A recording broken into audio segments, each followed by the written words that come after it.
Let your body settle now. Let the weight of the day release slowly and gently, like a long breath leaving your chest. You have arrived at the end of this particular day, and you are held. You are safe. Whatever you carried into this hour, you can set it down here. Tonight we are going to walk a very old road together. It is a road that winds through desert places and mountain passes, beside still springs and wide rivers. It is a road that was walked by an entire nation of people who were learning, slowly and tenderly, that they were loved. They were learning that the God who made the stars and shaped the valleys had not forgotten them. They were learning what it felt like to be carried, to be fed, to be guided, to be known. The road we are walking tonight is the wilderness road. It stretches from the edge of Egypt all the way to the banks of a shining river, and on the other side of that river is a land full of promise. But the road itself, long and winding as it is where the deepest things happen. It is where bread falls from the sky. It is where a pillar of fire glows through the dark. It is where a people who had known only labor and stone and the crack of an overseer's whip begin to understand what it means to rest, what it means to be free, what it means to be home in the presence of God, even in the middle of a wilderness. So breathe slowly. Let your eyes grow heavy. Let the sounds around you soften. And come with me back to the beginning of this great story. We begin not in the desert, but near water, the Nile River, wide and ancient, moving through a land of great heat and golden light. It is the longest river in the world, and for thousands of years it has been the giver of life to the people who live along its banks. Its yearly floods leave behind black, rich soil. Its waters feed the cattle and the crops. The great pyramids stand nearby, enormous and silent, their shadows falling long across the sand, each evening when the sun dips below the horizon. Egypt, in those distant days, was one of the most powerful nations the ancient world had ever seen. Its pharaoh was considered not merely a king, but a living god, a being set apart, surrounded by incense and ceremony. The palaces were decorated with colored stone and gilded wood. The temples held their rituals morning and evening, and inside all of this beauty and ceremony and power, there was also something deeply wrong. Because in Egypt there were people who were not free. There was a community of shepherds and farmers, descendants of a man named Jacob, who was also called Israel. They had come to Egypt generations ago during a great famine, guided there by the extraordinary story of Jacob's son Joseph, who had been sold into slavery by his own brothers, and then, through a long and painful road of his own, had risen to become a great administrator of Egypt's grain stores. Joseph had saved his family. He had forgiven his brothers. He had seen, in all the suffering, the fingerprints of a purpose larger than any one person's pain. But Joseph was long gone now, and the Pharaoh who had known Joseph, who had honored him, was also long gone. There was a new Pharaoh now, and this Pharaoh looked at the growing community of Israelites and felt something cold move through him. Fear, perhaps, or the particular restlessness of a man who holds power and is afraid of losing it. And so, he pressed them down. He made them workers, not just workers with fair wages and reasonable hours, but forced laborers, people who built his cities without rest, without pay, without choice. He made their lives bitter with hard labor, the ancient text says, with clay and with bricks, and with every kind of field work. And still the Israelites increased. Still they grew and multiplied, as if the cruelty being pressed upon them could not diminish what was essentially alive in them. The Pharaoh became more afraid, and he made a terrible decision. He commanded that every newborn Israelite boy be cast into the Nile. Now, here is where we slow down and breathe. because this is the darkness before the dawn. This is the lowest point of the story. But even here, in the worst moment, the careful reader of the ancient text notices something. There is quiet resistance. There are midwives named Shiphrah and Puah who refuse the Pharaoh's command. There is a mother named Jochebed who looks at her baby boy and finds, somewhere inside herself, a courage she did not know she had. Jochebed hides her son for 3 months. 3 months of hushed voices and careful listening at the door. 3 months of a baby growing and the secret growing with him, becoming harder to keep. And then she makes a basket. She weaves it from papyrus reeds and seals it with tar and pitch.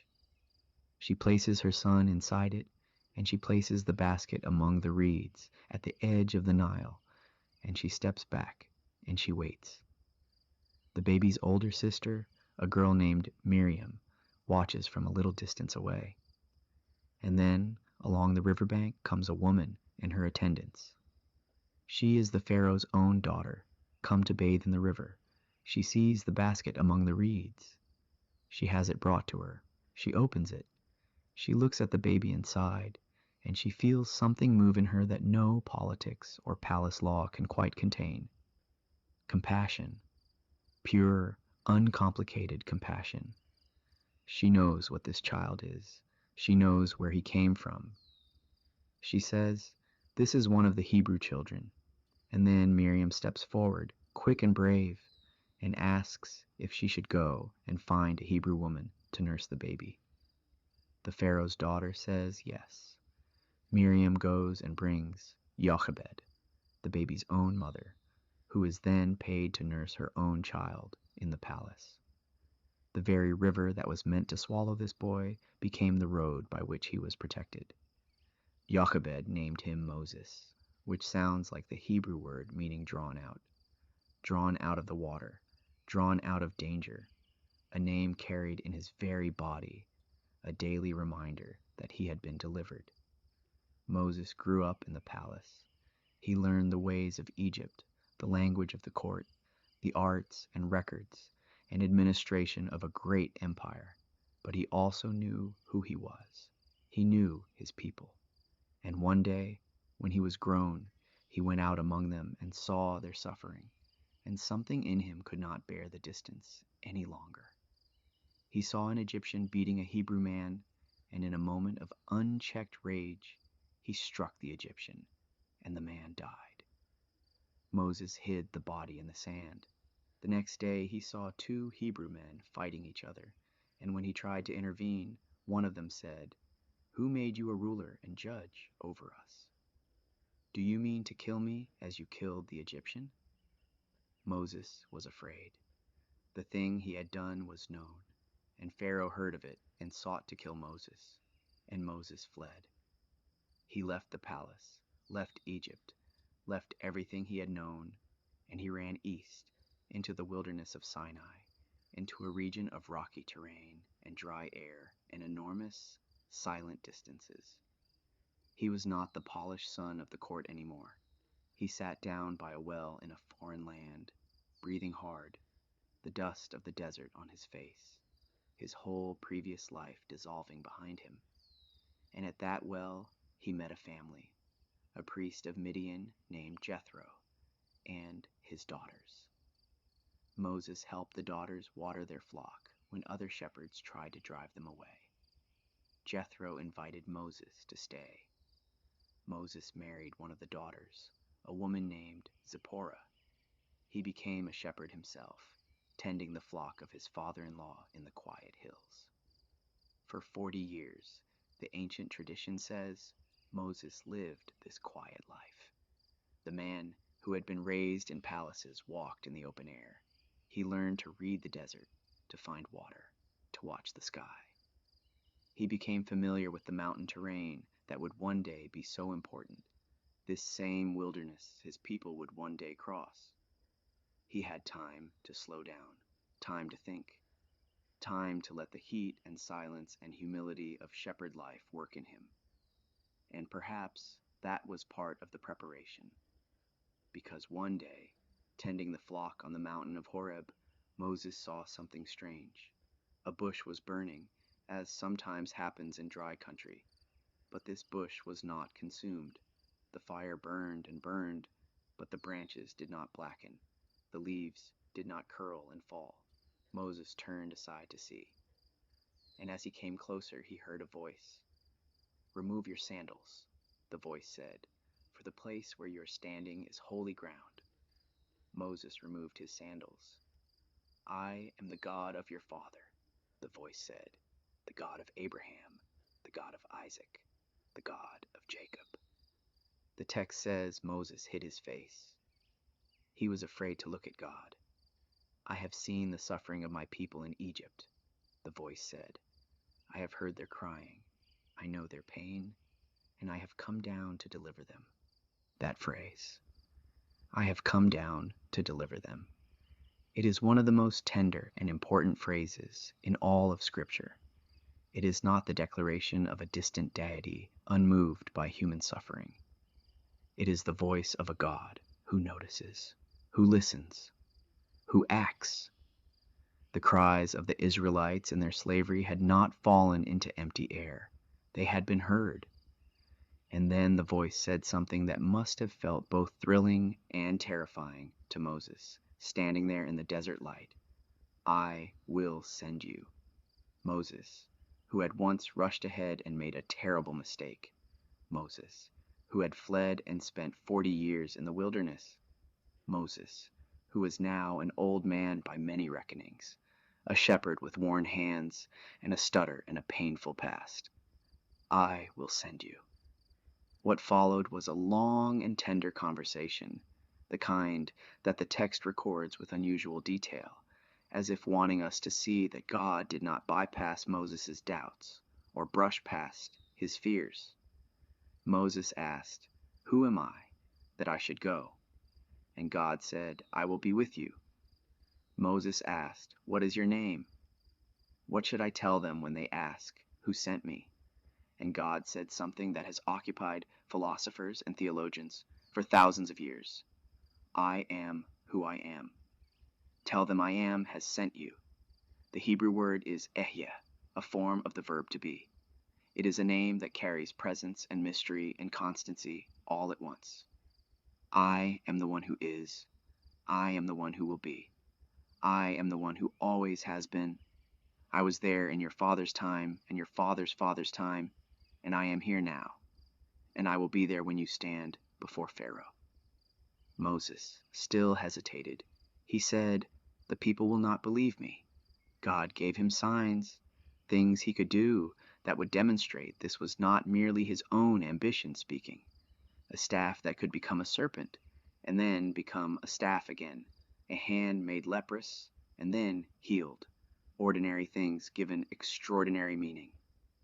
Moses said, "I am not eloquent. I am slow of speech and slow of tongue." And God, with a patience that feels almost parental, said, "Who made the human mouth? Who makes a person see or not see, hear or not hear? I will be with your mouth. I will teach you what to say." Moses said, "Please send someone else." And the text says God's anger burned. But even in that moment, the response was not punishment or rejection. God said, "Your brother Aaron is already coming to meet you. He will speak for you. You will be like God to him, and he will be your mouth." A brother already on the way. Moses went back to Jethro, asked permission to leave, packed his family, and began the long walk back toward Egypt. Back toward everything he had fled. Back toward the palace and the Pharaoh and the people he had left behind, carrying in his heart the voice he had heard at the burning bush, a voice that would not let him be, and Miriam and Aaron were waiting. And the long work began.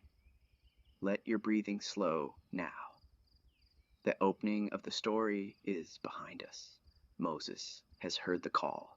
He has said yes, trembling and uncertain, and yes. He has turned his face back toward the place of danger, led forward by the conviction that the God who spoke from the burning bush was real, was present, was going with him. That is the beginning. That is how every great journey starts. Not with certainty, not with boldness, not with a perfect plan, with a voice heard in a quiet place, with a yes that is half terrified and still wholly sincere.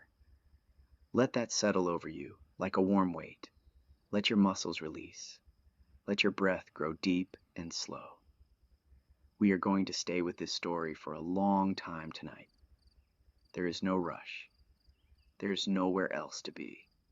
Just this old, true, and beautiful road, unfolding in the dark, one step at a time. What happened between Moses' return to Egypt and the great departure is a story of confrontation, of stubbornness, of miraculous signs and political resistance, and the slow grinding of a heart that would not yield. The ancient text records 10 distinct events that came upon Egypt, a series of disruptions and disasters that the text calls signs and wonders. Moses and Aaron would come before Pharaoh again and again with the same request, "Let my people go."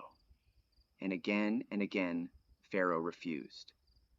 We are not going to dwell long on the details of those 10 events tonight, because many of them involve suffering, and we are here for rest. What we want to hold is the shape of the story. The shape is this: Pharaoh hardened his heart. He had opportunity after opportunity to choose differently, and he did not. And God, who had created every human being with the capacity for genuine choice, let the consequences of Pharaoh's choices unfold. The man who had ordered Hebrew children drowned in the Nile was now experiencing the weight of a creation pushing back against injustice. There is something worth sitting with quietly. The ancient text describes Pharaoh hardening his own heart in the early confrontations. He chose this. He could have chosen otherwise. It is only later that the text says God hardened his heart, and scholars who think carefully about this have observed that this is the nature of hardness as it accumulates. A heart that keeps choosing its own cruelty eventually becomes shaped by those choices, and that shaping is itself a kind of divine response. When we repeatedly close ourselves to mercy, we become less capable of it. The very nature we insisted on becomes our prison. But we are not here to dwell in the palace. We are here to stand near the door of a simple house in the land of Goshen, where Israelite families live. We are here on a particular night, a night unlike any other, because on this night each family has taken a lamb without blemish, and at twilight they have slaughtered it, and they have taken the blood and marked the 2 doorposts and the lintel of their door with it. They are roasting the lamb with fire, eating it with unleavened bread and bitter herbs, eating it in haste, their sandals on their feet, their staff in hand, ready to move. This is the first Passover. It is a night of protection and preparation and departure, and it has been observed in some form by Jewish communities for more than 3,000 years since. The Hebrew word is Pesach, which carries the meaning of passing over, of protection, of being spared. The blood on the doorposts is a sign, a marker of belonging, a declaration that this household is under a different protection. And in the deep of that night, the word came to go. Imagine it. Thousands of families, tens of thousands. Some ancient traditions say 600,000 men plus families, though historians note that this may be a symbolic number or may use the Hebrew word for groups rather than individuals. And the precise population remains one of those details on which scholarly certainty is limited. What is clear is that it was a great multitude of people, people who had been slaves, people who had never known anything but labor and brick and mud, people who had heard the old stories about Abraham and Isaac and Jacob and the promise of a land of their own, and who were now, in the dark of night, rising and walking. They took their dough before it was leavened. They took their kneading bowls wrapped in their cloaks on their shoulders. They asked their Egyptian neighbors for silver and gold and clothing, and the Egyptians, something cracked open in them in that awful night, gave freely. The Israelites left Egypt with wealth they had not owned before, something like back payment for generations of unpaid labor. They walked, guided not only by Moses, but by something else entirely. The ancient text says that God went before them in a pillar of cloud, by day to lead the way, and by night in a pillar of fire to give them light, so that they could travel by night or by day. The pillar of cloud did not depart from before them by day, nor the pillar of fire by night. Rest in that image for a moment, a column of luminous cloud moving ahead of you through the desert, and by night, a column of living fire, warm and bright and directional, showing the way forward through the darkness. This is not a story about people lost and stumbling in the wilderness on their own. From the very first night, they had a guide. From the very first dark hour of the journey, they were led.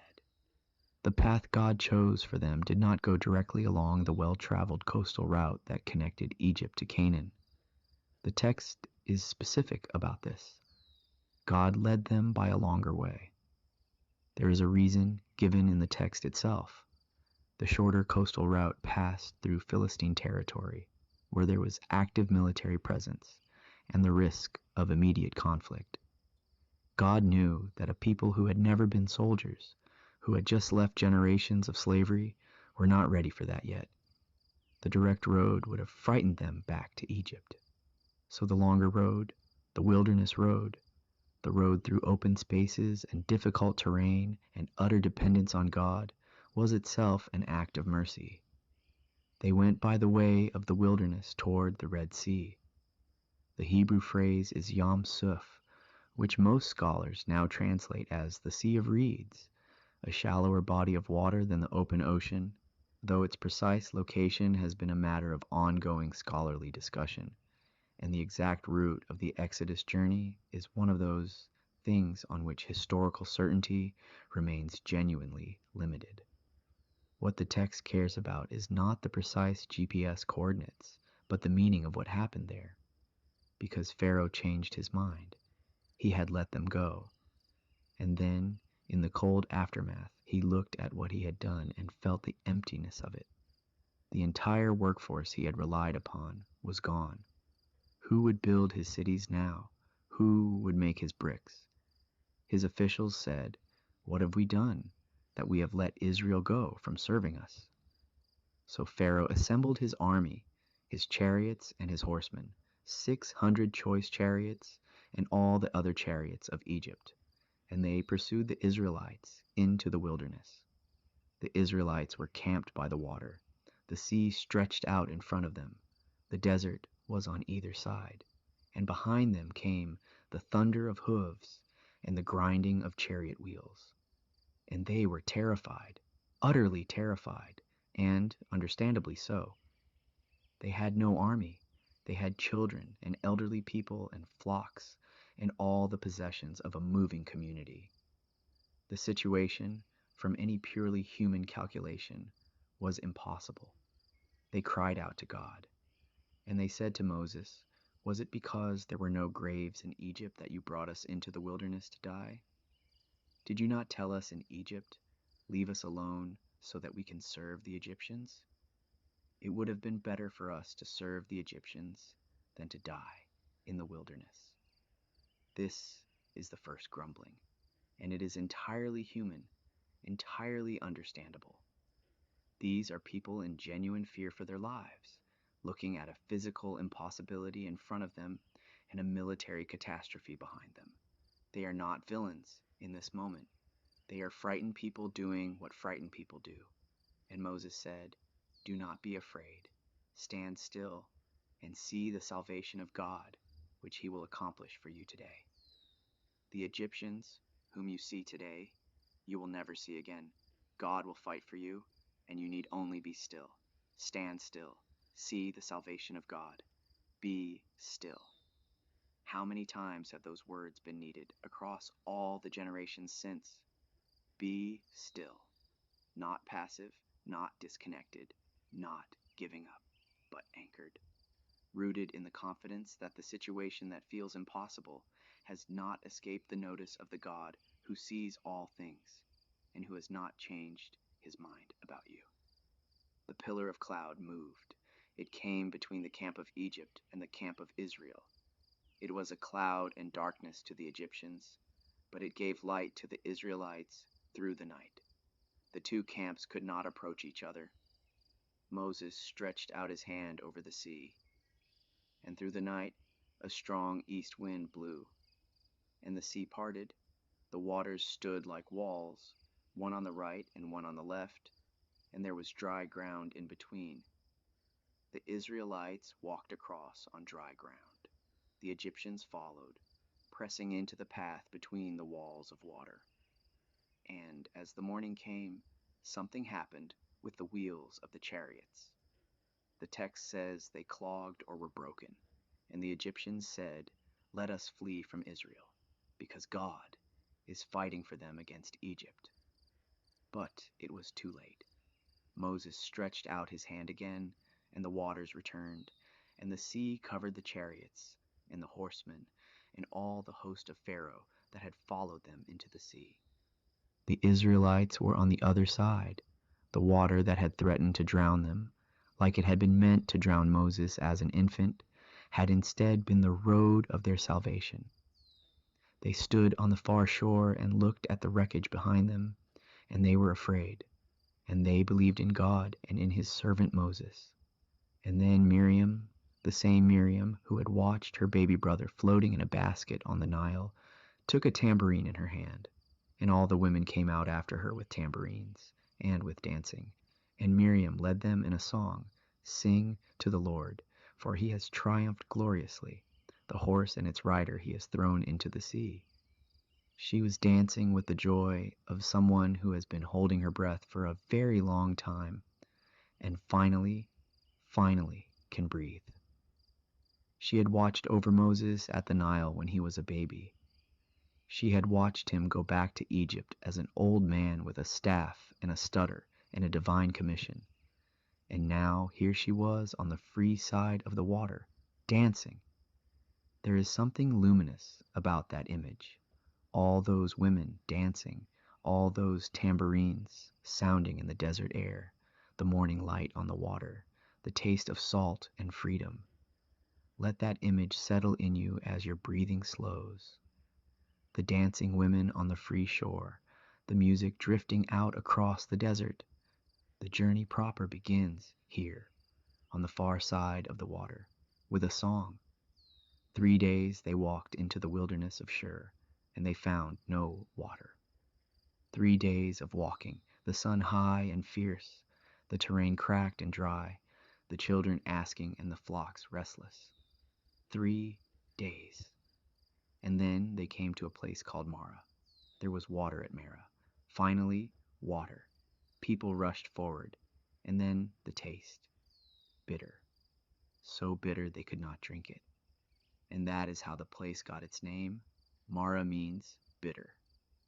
And the people grumbled against Moses, saying, "What shall we drink?" Notice what Moses did. He did not argue with the people. He did not give a speech about faith. He cried out to God, and God showed him a tree. Moses threw the tree into the water, and the water became sweet.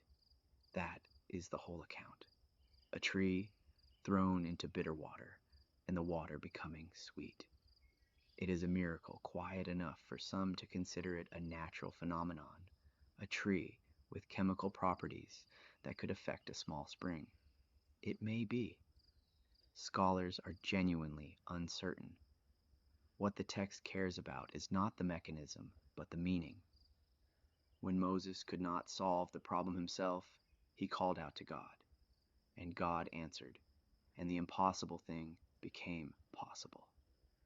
At Marah, God gave them something else alongside the sweet water, a promise and a principle.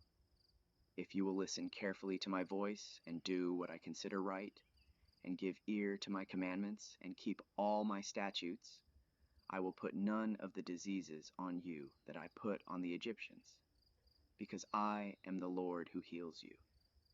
The Hebrew phrase at the end is Yahweh Roph, the Lord your healer, one of the ancient names by which God revealed himself to his people. Not a distant divinity who sets up rules and steps back to judge, but a healer, one who tends wounds, one who turns bitterness to sweetness, one who makes the impossible drinkable. From Mara they came to Elim, and Elim was nothing like Mara. Elim had 12 springs of water and 70 palm trees. 12 and 70, those numbers that carried significance in the Israelite imagination. They camped there, in the shade and beside the water, and for a while, the rest was as sweet as anything. But then they moved on, because the wilderness road does not stay in the oasis. The cloud and fire moved, and they followed, and the comfortable place was left behind. Into the wilderness of sin they came. Sin here is not a moral word, but a place name, likely related to an ancient word for the moon or for a location, the wilderness between Elim and the mountain of Sinai. And here the hunger began.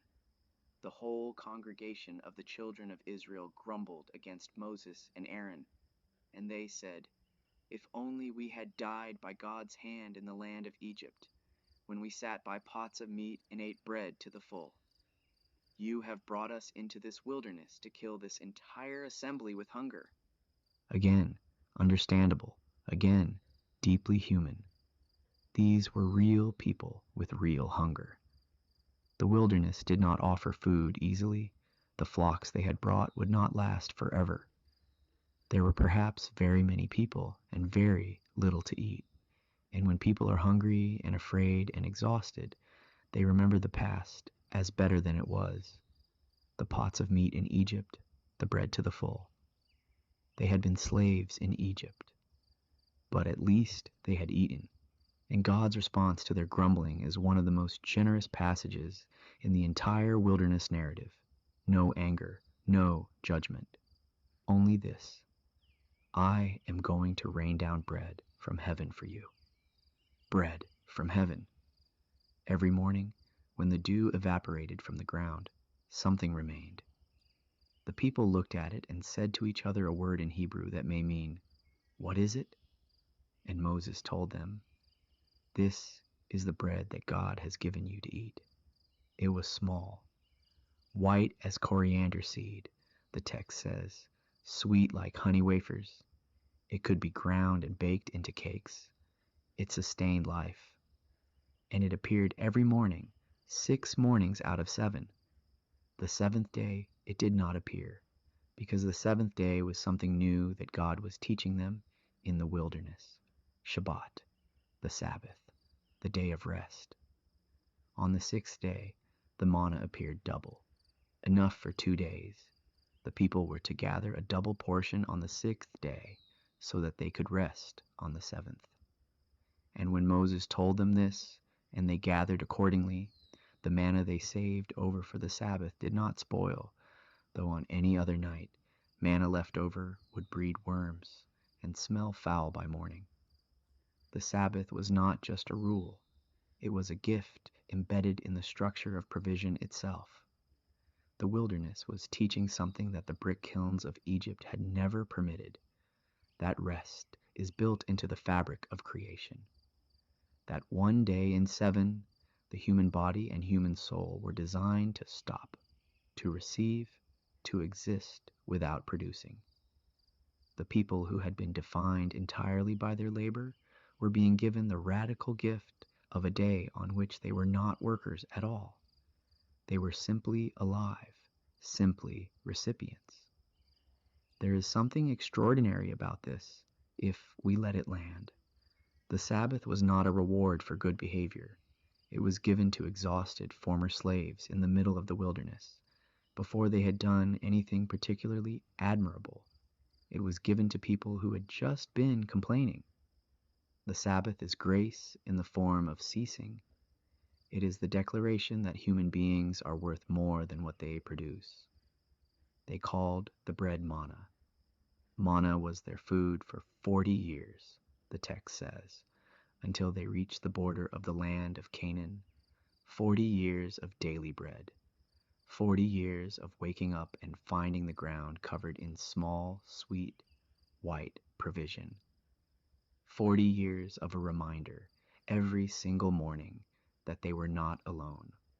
One jar of manna was eventually kept in the innermost part of the tabernacle as a reminder to future generations, a physical, preserved memory of daily grace.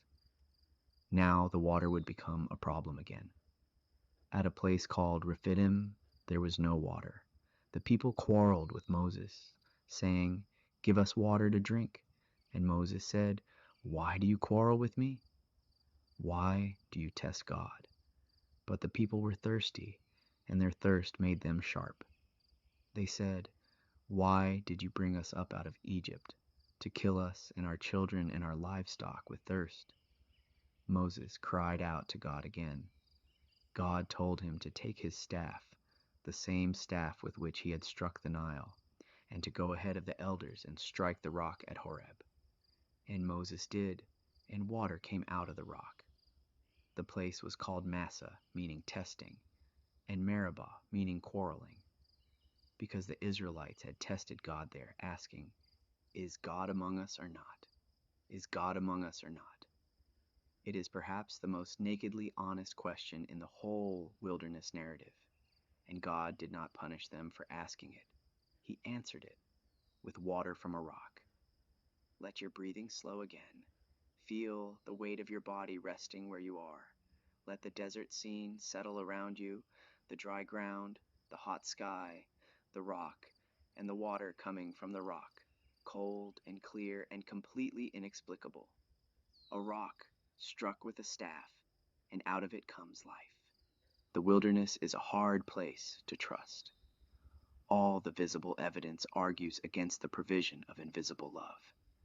That is what makes faith in the wilderness not a comfortable mental exercise, but a genuine reaching, a real leaning on something you cannot see. The Israelites struggled to do it. They did not always manage, but the water came from the rock anyway. The bread fell from heaven anyway. The cloud went before them, and the fire glowed through the night, and the road continued. They came at last to the wilderness of Sinai, following the pillar of cloud, and they camped at the foot of a mountain. The name of the mountain in different parts of the text is sometimes Sinai and sometimes Horeb, and scholars have discussed at length whether these are different names for the same peak or different but nearby locations. The precise geography of the Exodus route remains one of the questions on which historical certainty is genuinely limited. What the text is clear about is the significance of the place.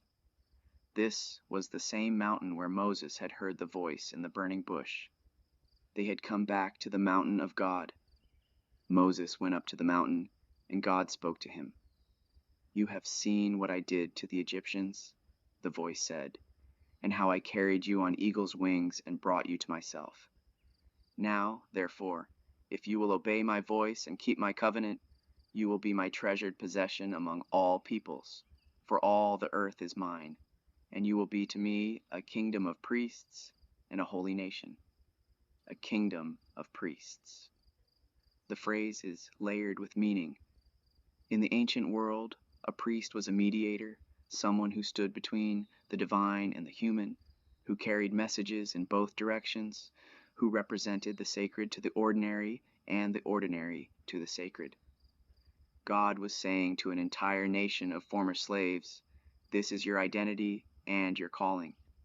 Not merely to be free, not merely to have land and safety, but to be a community that represents the presence of God to the wider world, and that carries the cries and questions of the wider world back to God."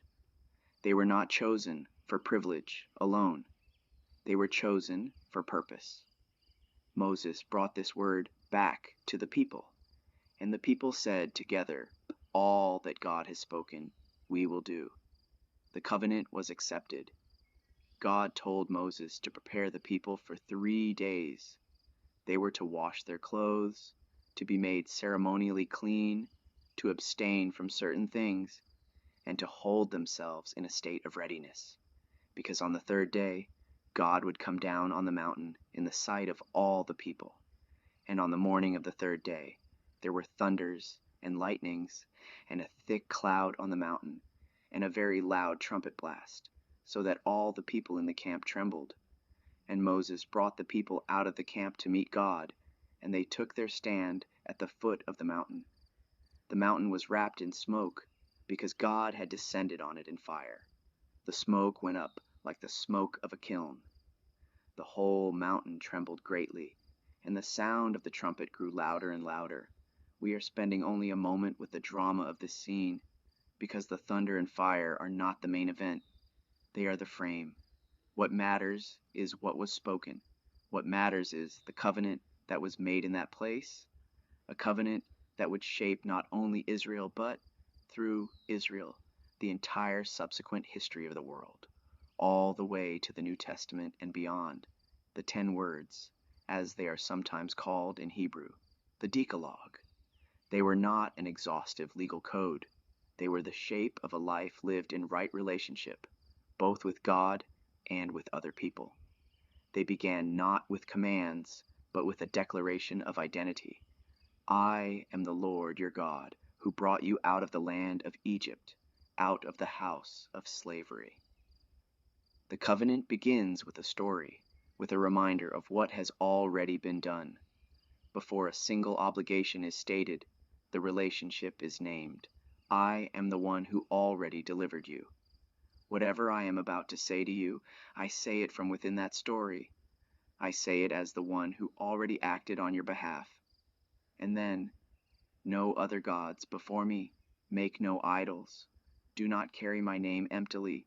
Keep the Sabbath day holy. Honor your father and mother. Do not murder. Do not commit adultery. Do not steal. Do not bear false witness against your neighbor. Do not covet what belongs to your neighbor. These are the central 10. But the covenant at Sinai contained much more. 52 additional laws are woven through Exodus 21 to 23, what scholars call the Book of the Covenant.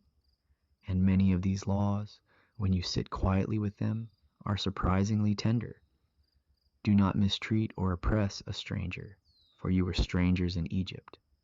Do not take advantage of a widow or an orphan. If you lend money to one of my people among you who is needy, do not treat it like a business deal. Do not charge interest. If you take someone's cloak as a pledge, return it by sunset, because it may be their only covering. 6 years you shall work your fields and gather your harvest. But the 7th year you shall let the land rest and lie fallow, and what it produces on its own may be eaten by the poor among your people, and what they leave the wild animals may eat. Rest woven into the land itself. Provision for the poor built into the agricultural cycle. Protection for the stranger and the widow and the orphan embedded in the structure of the law. These are not the laws of a harsh and distant God. They are the laws of a God who has not forgotten what it felt like, through the memory of his people, to be oppressed and powerless, and in need of mercy. When you hear the cry of the poor, the law says, I will hear it, for I am compassionate. I am compassionate. Let that settle in the quietness. God describes himself with that word in the context of legal protection for the vulnerable. Compassion is not merely a feeling. In the covenant at Sinai, it becomes the structure of society, the architecture of a just community. The people heard the thunder and saw the lightning and the thick cloud and the smoking mountain, and they were afraid. They stood far off and said to Moses, You speak to us, and we will listen. But do not let God speak to us directly, or we will die. And Moses said to them, Do not be afraid. God has come to test you, so that the fear of him will keep you from sinning. Then Moses drew near to the thick darkness where God was. And there, in the darkness, Moses received more instruction, more detail, more of the shape of the life this covenant was meant to build. Moses was on the mountain for 40 days and 40 nights. 40. That number that recurs throughout the Exodus story with the weight of significance. 40 years in Midian, 40 days on the mountain, 40 years in the wilderness ahead. Long enough for transformation, long enough for something to change. On the mountain, Moses received something remarkable. He received a vision of a structure, a building of sorts, a portable dwelling that would allow God's presence to travel with the people through the wilderness. This structure is called the Mishkan in Hebrew, a word related to the verb to dwell. The tabernacle, the dwelling place. Some translators render it the tent of meeting, because it was the place where the human and divine could meet, where Moses could go to speak with God, and God would speak back, as a man speaks with his friend.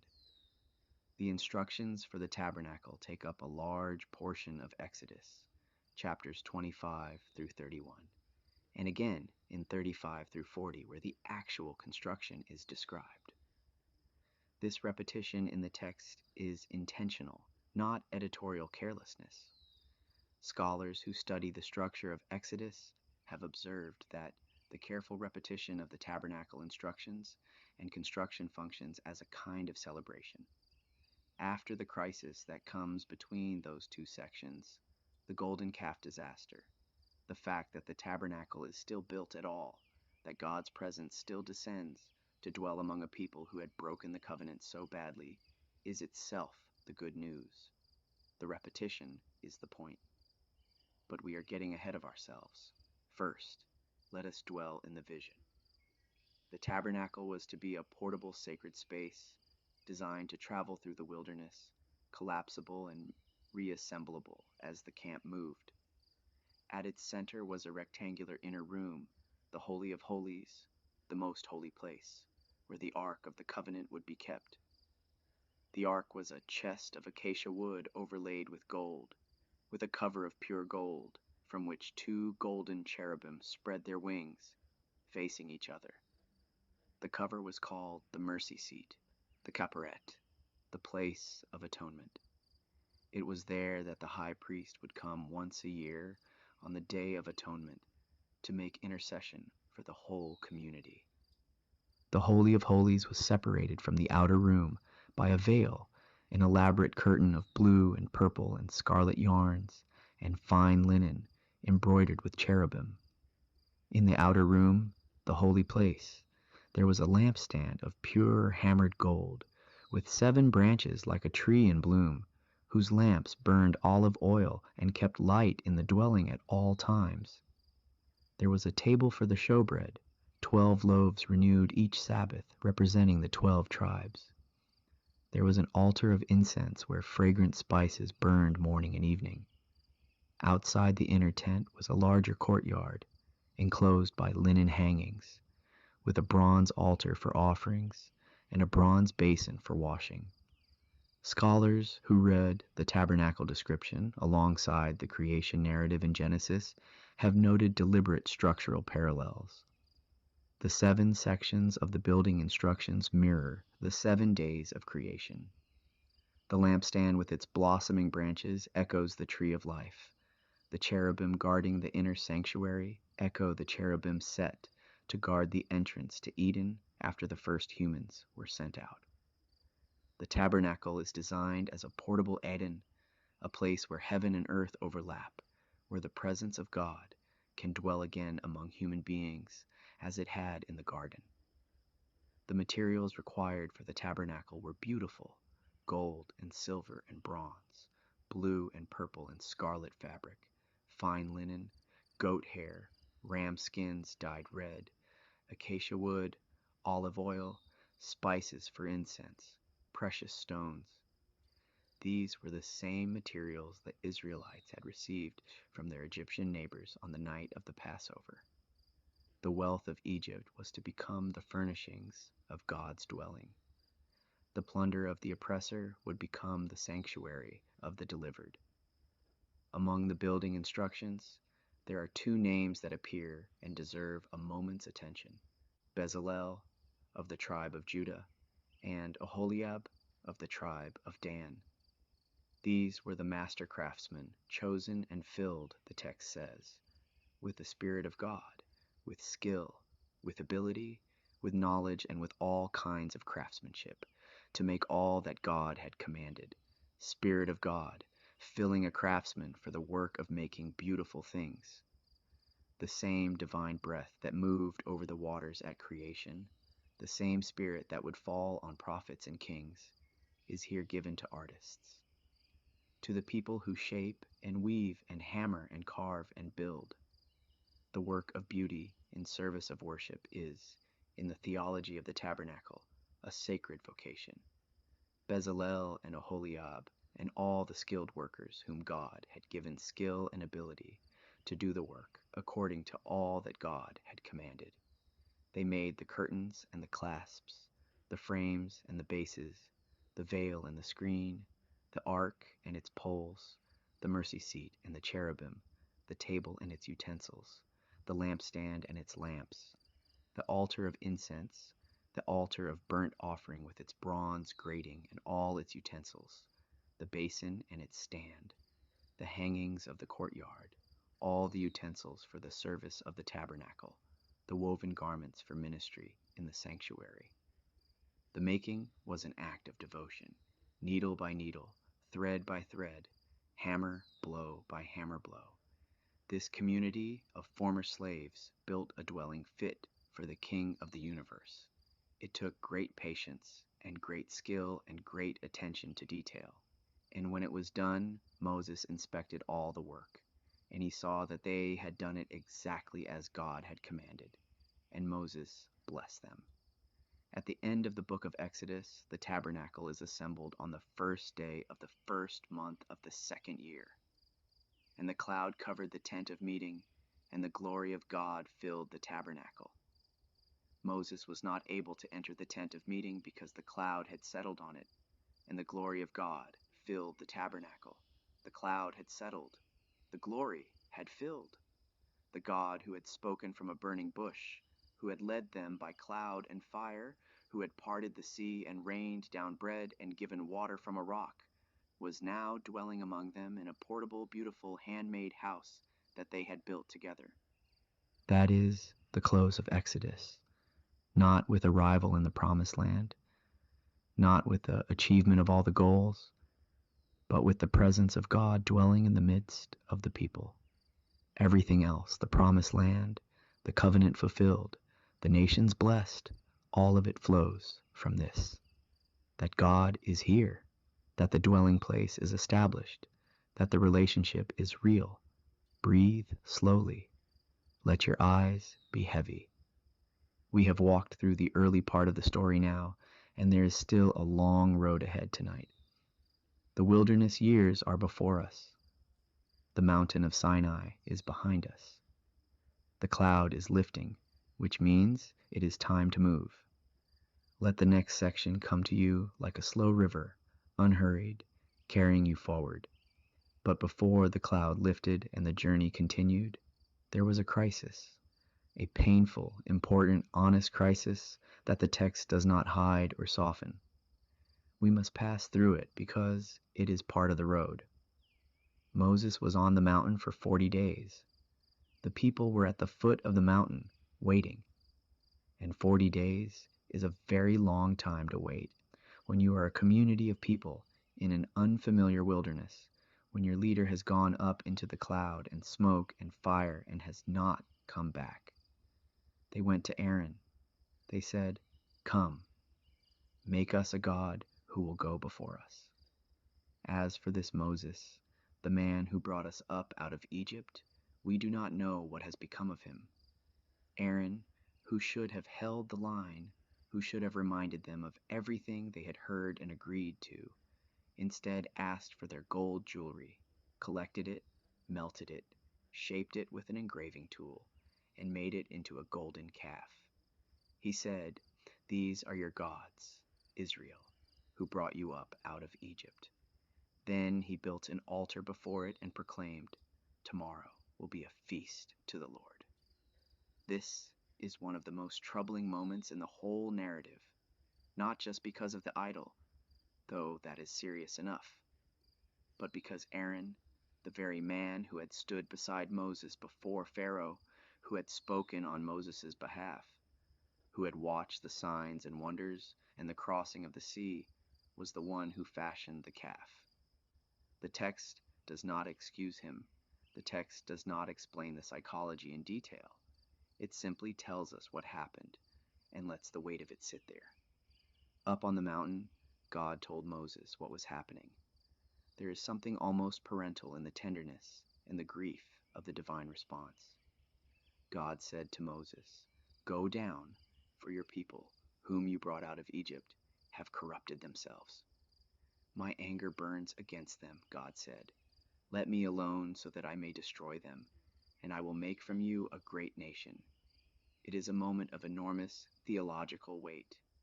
God is saying, I could start over. I could make a new nation from Moses alone, and the promises would still be fulfilled. And Moses interceded.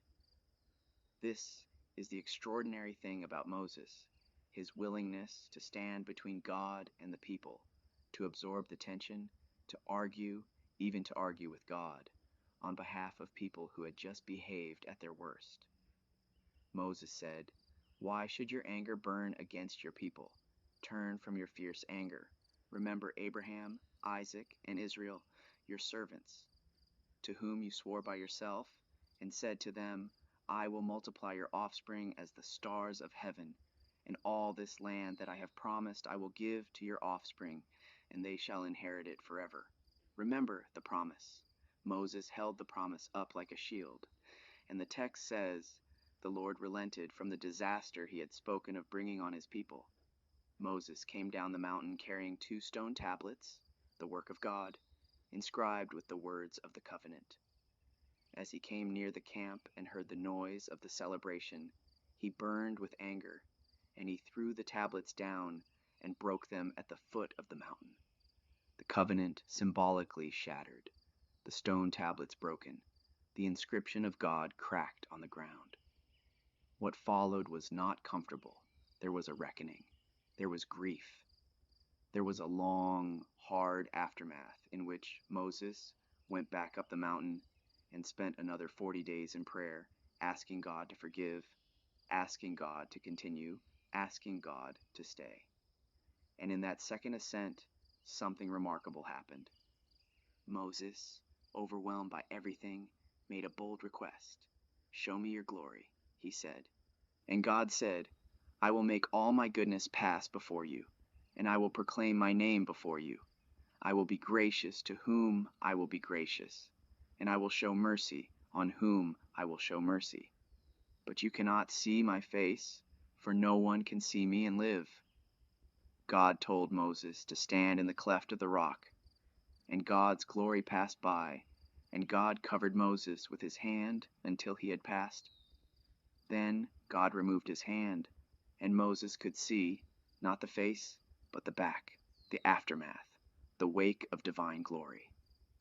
And as the glory passed, God proclaimed his name, not as a title, but as a description of character, a kind of divine creed stated by God about God, the Lord, a God merciful and gracious, slow to anger, and abounding in steadfast love and faithfulness, keeping steadfast love for thousands, forgiving iniquity and transgression and sin, but who will by no means clear the guilty, visiting the iniquity of the fathers on the children.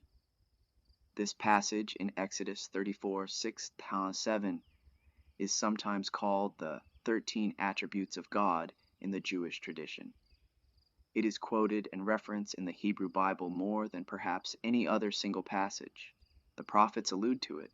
The Psalms echo it. When Jonah complains that God forgave Nineveh, he quotes this very passage as the reason he had not wanted to go there in the first place. He knew God was like this, merciful, gracious, slow to anger, abounding in steadfast love. The Hebrew phrase for steadfast love is hesed, a word that is notoriously difficult to translate because it contains so many layered meanings: love, loyalty, covenant faithfulness, kindness, mercy.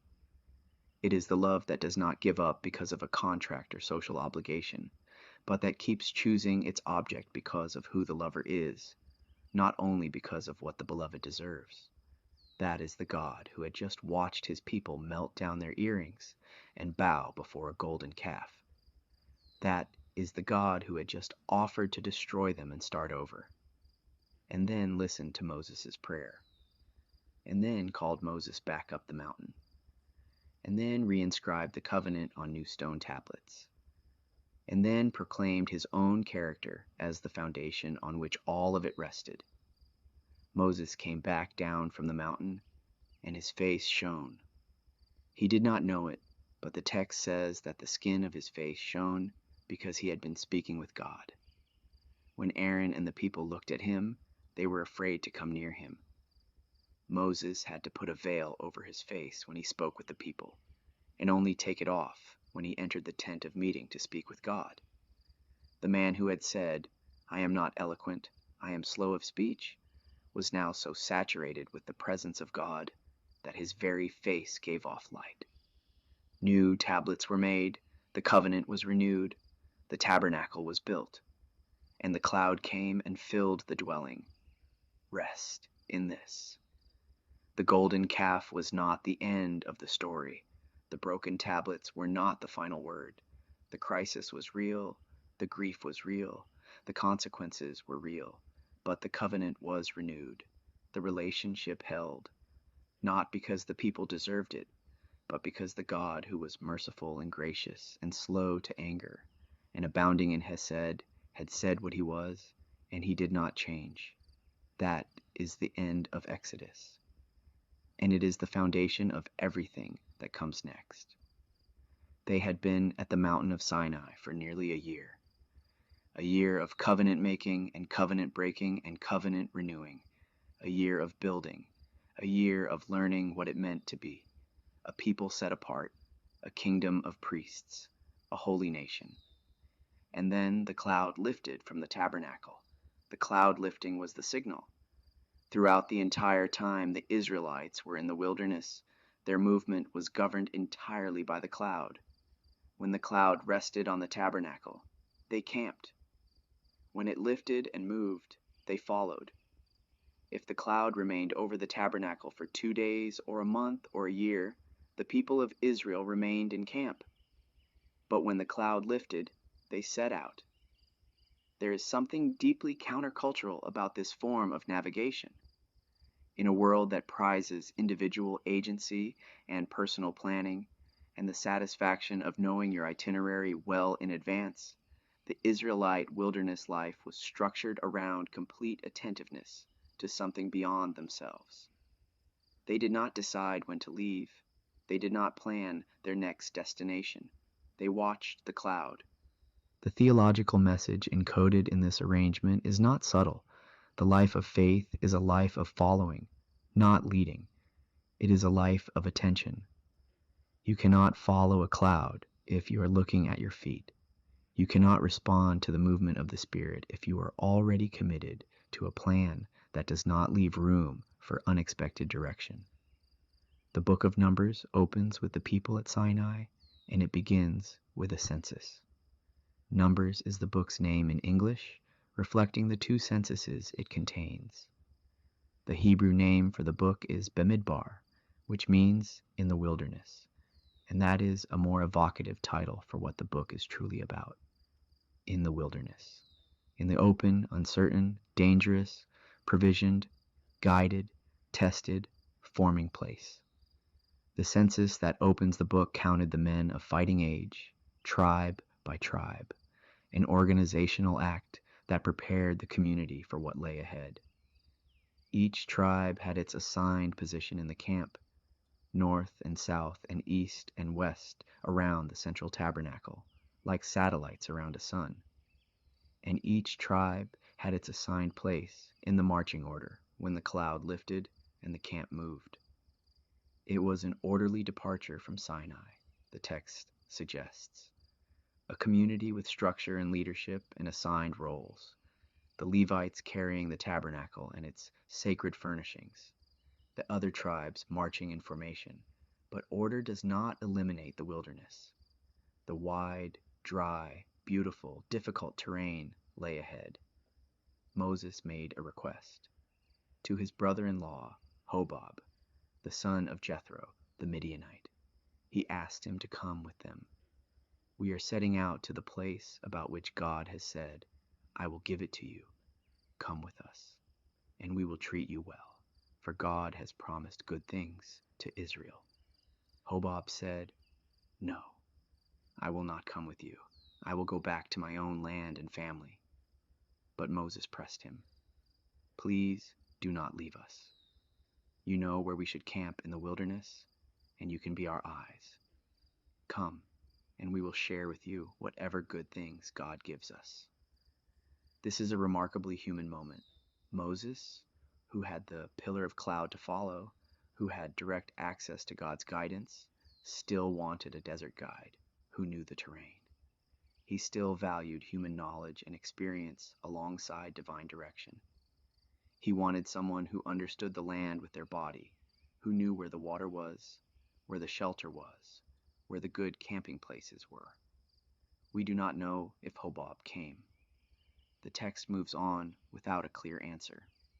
Some scholars suggest that later references to the descendants of Moses' father-in-law being found among the Israelites implies that Hobab did eventually agree, but it is not stated.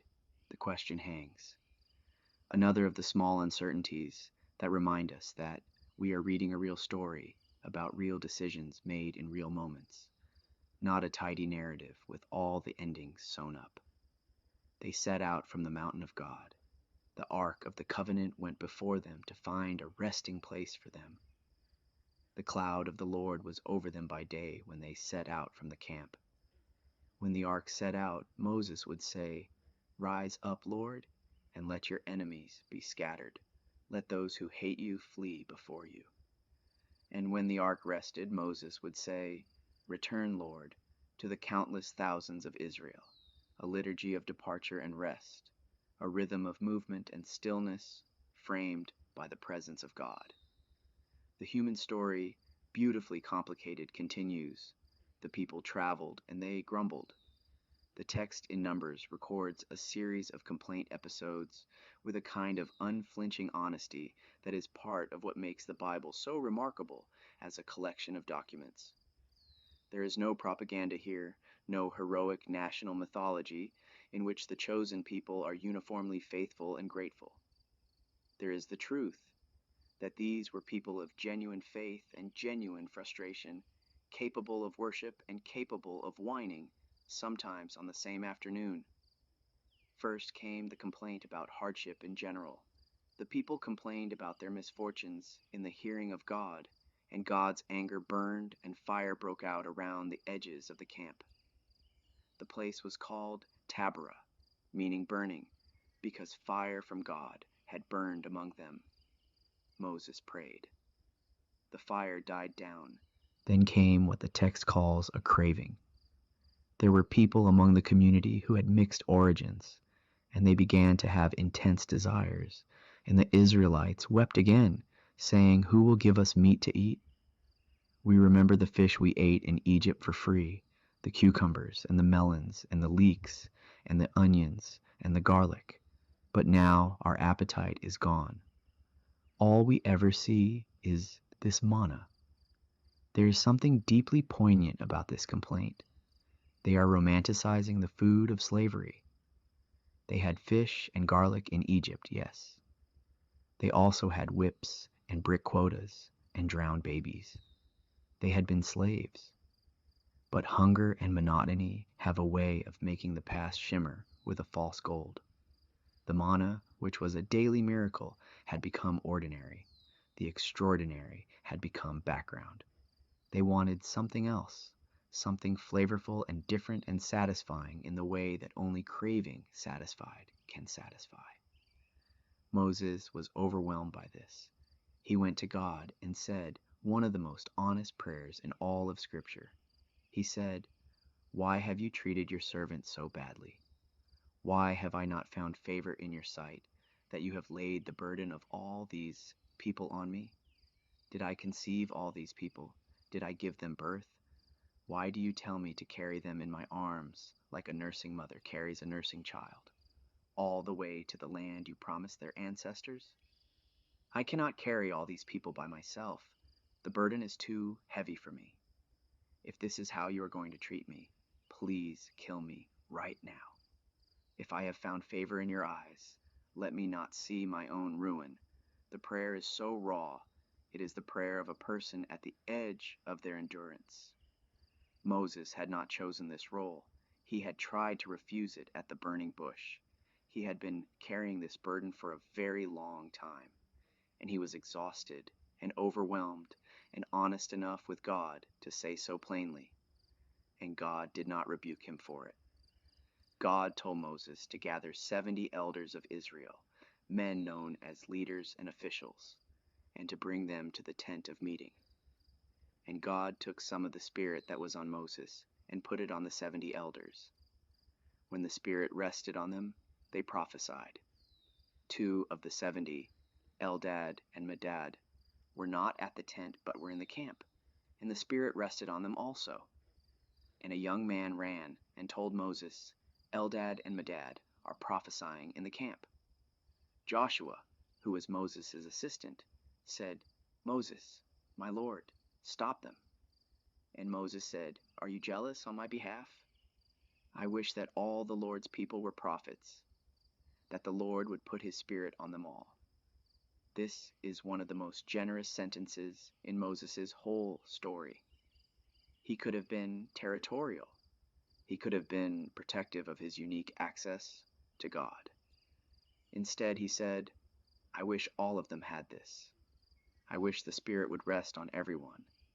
That longing of Moses for the Spirit to rest on all God's people would eventually be answered, not in the wilderness, but centuries later, at a festival in Jerusalem, when wind and fire came down and something entirely new began. But that is another story. For now, Moses' wish hangs in the desert air like a blessing. God did send quail. An enormous amount of quail came on the wind, and the people gathered and ate more than they wanted. But the text records that in the midst of the eating, while the meat was still between their teeth, a great plague came upon those who had craved. The place was called Kibroth Hattaavah, meaning graves of craving, because there they buried the people who had so intensely desired. This episode troubles readers.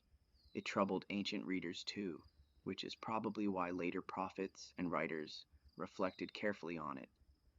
What seems to be happening, theologically, is something about the nature of disordered desire. The craving here was not simply hunger, but something deeper, a rejection of the present, a refusal of the gift, a nostalgia for a past that had been slavery. The quail came, but coming with resentment and grumbling, the abundance itself became poisonous. There is a kind of spiritual warning here that is not about punishment for eating meat, but about what happens to a community that allows a spirit of bitter discontent to take root. The craving had already become its own disease before the quail arrived. The camp moved on to Hazeroth. And at Hazeroth, something happened within Moses' own family. His sister Miriam and his brother Aaron spoke against Moses because of his Cushite wife. We know from Exodus that Moses' wife Zipporah was a Midianite, and scholars have discussed at length who this Cushite wife might be, whether it is a different name for Zipporah, a reference to her dark skin, or a second marriage that the text does not expand upon. The precise answer is uncertain. What is clear is that Miriam and Aaron were using the wife as a point of grievance, but what they really wanted to challenge was Moses' authority. They said, Has God spoken only through Moses? Has he not spoken through us also? The text says, God heard this. And the text then says something that is placed here as if in direct response to the challenge. Now the man Moses was very humble, more so than any person on the face of the earth. Humility, the quality that makes genuine leadership possible. The quality that means Moses did not need to defend himself, because the God who saw all things would be his defender. God called all three of them to the tent of meeting. And God spoke to Aaron and Miriam and said, I speak to prophets in visions and dreams. But Moses is not like that. He is faithful in all my house. With him I speak face to face, plainly, not in riddles. He sees the form of the Lord. Why then were you not afraid to speak against my servant Moses? And when the cloud left the tent, Miriam had leprosy, white as snow. Aaron looked at her and said to Moses, Please, my Lord, do not punish us for this sin we have committed so foolishly. And Moses cried out to God, Please, God, heal her. Despite the fact that she had just conspired against him, despite the challenge to his leadership and the bitterness of the attack, Moses cried out for her healing. God heard and healed, but asked that Miriam be outside the camp for 7 days, as was the custom for anyone with skin disease. Miriam was outside the camp for 7 days, and the people did not set out until she was brought back in. The whole community waited for her. They did not leave her behind. The text does not let us miss this. The people did not move without her. For 7 days, tens of thousands of people and their flocks and all their belongings stayed put in the wilderness, waiting for Miriam to be healed and brought back, because she was part of them, because the journey was not the journey without her, because the woman with the tambourine who had danced on the far shore of the sea was not expendable, even in her failure, even in her judgment. They waited. She healed. She returned. And then the camp set out again into the wilderness of Paran. In the wilderness of Paran, they came near enough to the promised land for Moses to send scouts ahead. God told Moses to send men, one from each ancestral tribe, to go into the land and see it. What is the land like? What are the people like? Are they strong or weak? Are they few or many? Is the land good or bad? Are the towns open camps or fortified? Is the soil rich or poor? Are there trees or not? 12 men went. They surveyed the land for 40 days. They brought back fruit, a cluster of grapes so large it took 2 men to carry it on a pole between them, along with pomegranates and figs. The fruit was real. The land was good. The land was flowing with milk and honey, as promised. But 10 of the 12 scouts came back with what the text calls a bad report. Yes, they said, the land flows with milk and honey, and here is its fruit. But the people who live there are powerful. The cities are large and fortified. We saw descendants of the Nephilim there. We seemed like grasshoppers in our own eyes, and we looked the same to them. Grasshoppers. That word does a great deal. We seemed like grasshoppers in our own eyes. The problem here is not the size of the inhabitants. The problem is what the spies believed about themselves. They had experienced the crossing of the sea and the manna and the water from the rock. They had stood at the foot of Sinai. But when they looked at the cities of Canaan, they saw grasshoppers when they looked at themselves. Faith is, among other things, seeing yourself as God sees you, not as the world systems have made you feel. The Israelites had spent generations being told, implicitly and explicitly, that they were nothing, that they were chattel, that their bodies were instruments of other people's purposes. That kind of formation goes very deep. The wilderness was supposed to undo it, slowly, day by day of manna, day by day of the cloud and fire, day by day of covenant and Sabbath. But the work was not complete. Not yet. The congregation wept. They raised their voices and wept that night, and they grumbled against Moses and Aaron. They said, If only we had died in the land of Egypt, or if only we had died in this wilderness. Why is God bringing us to this land only to fall by the sword? Our wives and children will be taken as plunder. Wouldn't it be better for us to go back to Egypt? Let us appoint a leader and go back to Egypt. 2 of the 12 scouts, Caleb and Joshua, tore their clothes and begged the people not to do this. The land we pass through is an exceedingly good land. If God is pleased with us, he will bring us into it. Do not rebel against God. Do not be afraid of the people of the land. The Lord is with us. Do not be afraid of them. The people were about to stone them. And the glory of God appeared at the tent of meeting before all the Israelites. And God said to Moses, "How long will these people treat me with contempt? How long will they refuse to believe in me, in spite of all the signs I have performed among them?" Moses interceded again. He prayed the prayer of the Hesed, using the very words God had proclaimed about himself at the cleft of the rock. He said, "Now let the Lord's strength be displayed, just as you have declared. The Lord is slow to anger, abounding in love, and forgiving sin and rebellion. Yet he does not leave the guilty unpunished.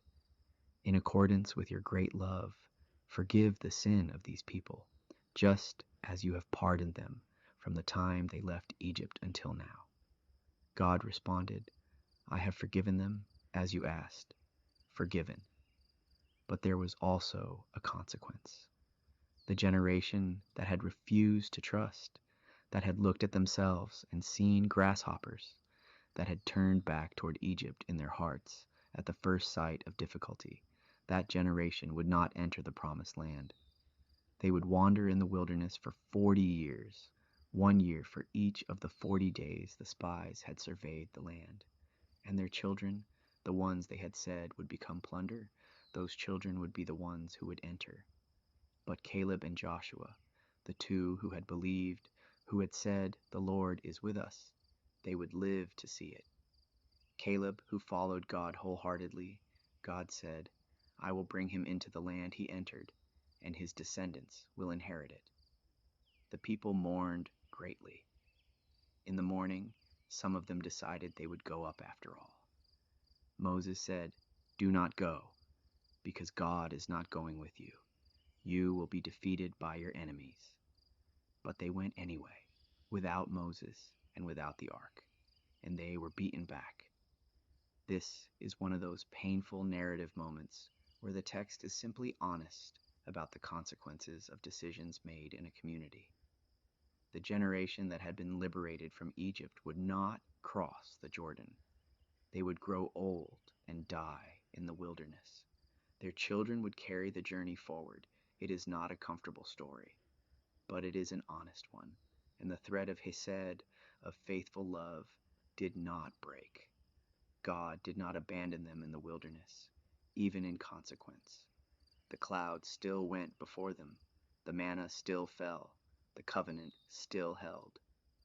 But the direction had changed. The wilderness was not, for this generation, a road to the promised land. It was the land itself, the place where they would live out their remaining days, 40 years. During those long wilderness years, more of the covenant took shape. The books of Numbers and Deuteronomy record various laws and instructions given during this period, and taken together they build a picture of the kind of community God was forming through the wilderness experience.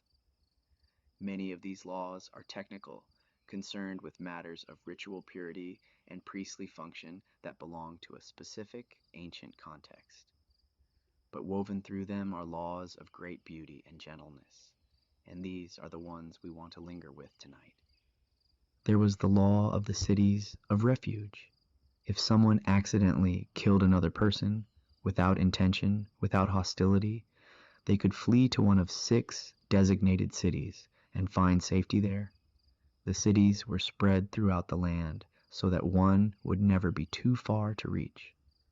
Within the city of refuge, the one who had accidentally caused death was safe, could live, could receive a fair hearing. Outside the city of refuge, the custom of blood vengeance might pursue them. Inside, the community bore responsibility for their protection. The city of refuge is mercy built into geography, safety built into space. A recognition that not all death is murder, that intention matters, that a moment of terrible accident does not deserve the same response as a planned act of violence. It is nuanced. It is compassionate. It is not the blunt instrument of vengeance, but the careful structure of justice. There was the law of the Jubilee year, described more fully in Leviticus, but belonging to this same body of wilderness covenant. Every 50 years, the land returned to its original family holders. Debts were released. Indentured servants were set free. The Jubilee was the great reset, the structural acknowledgement that prosperity has a tendency to accumulate unfairly, that the strong have advantages that compound over time, and that once a generation, the community should return to something closer to level ground. The land belonged ultimately to God, not to any family permanently. Humans were stewards, not absolute owners. There were gleaning laws. When you harvest your field, do not harvest all the way to the edges.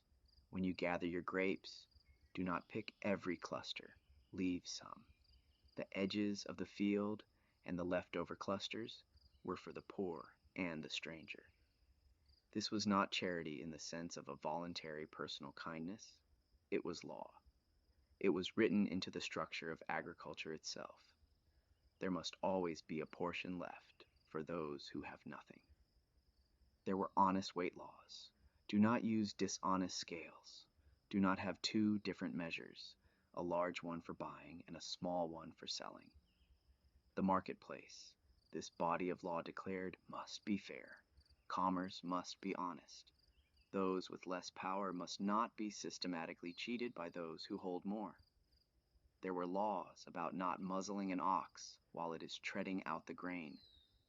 The animal doing the work has the right to eat some of the grain it is processing.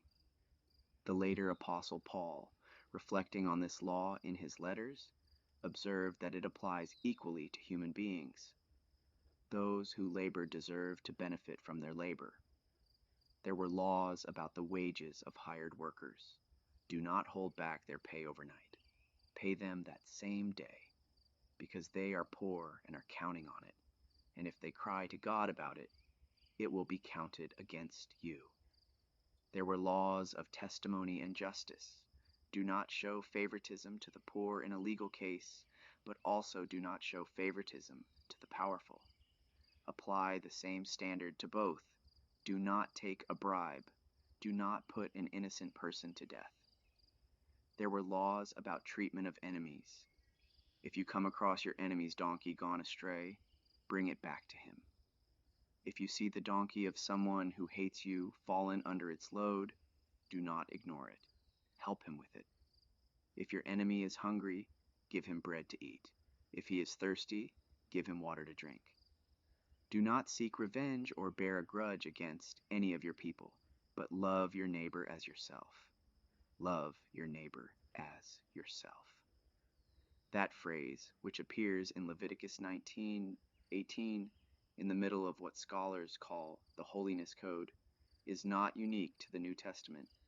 It was already at the heart of the Wilderness Covenant.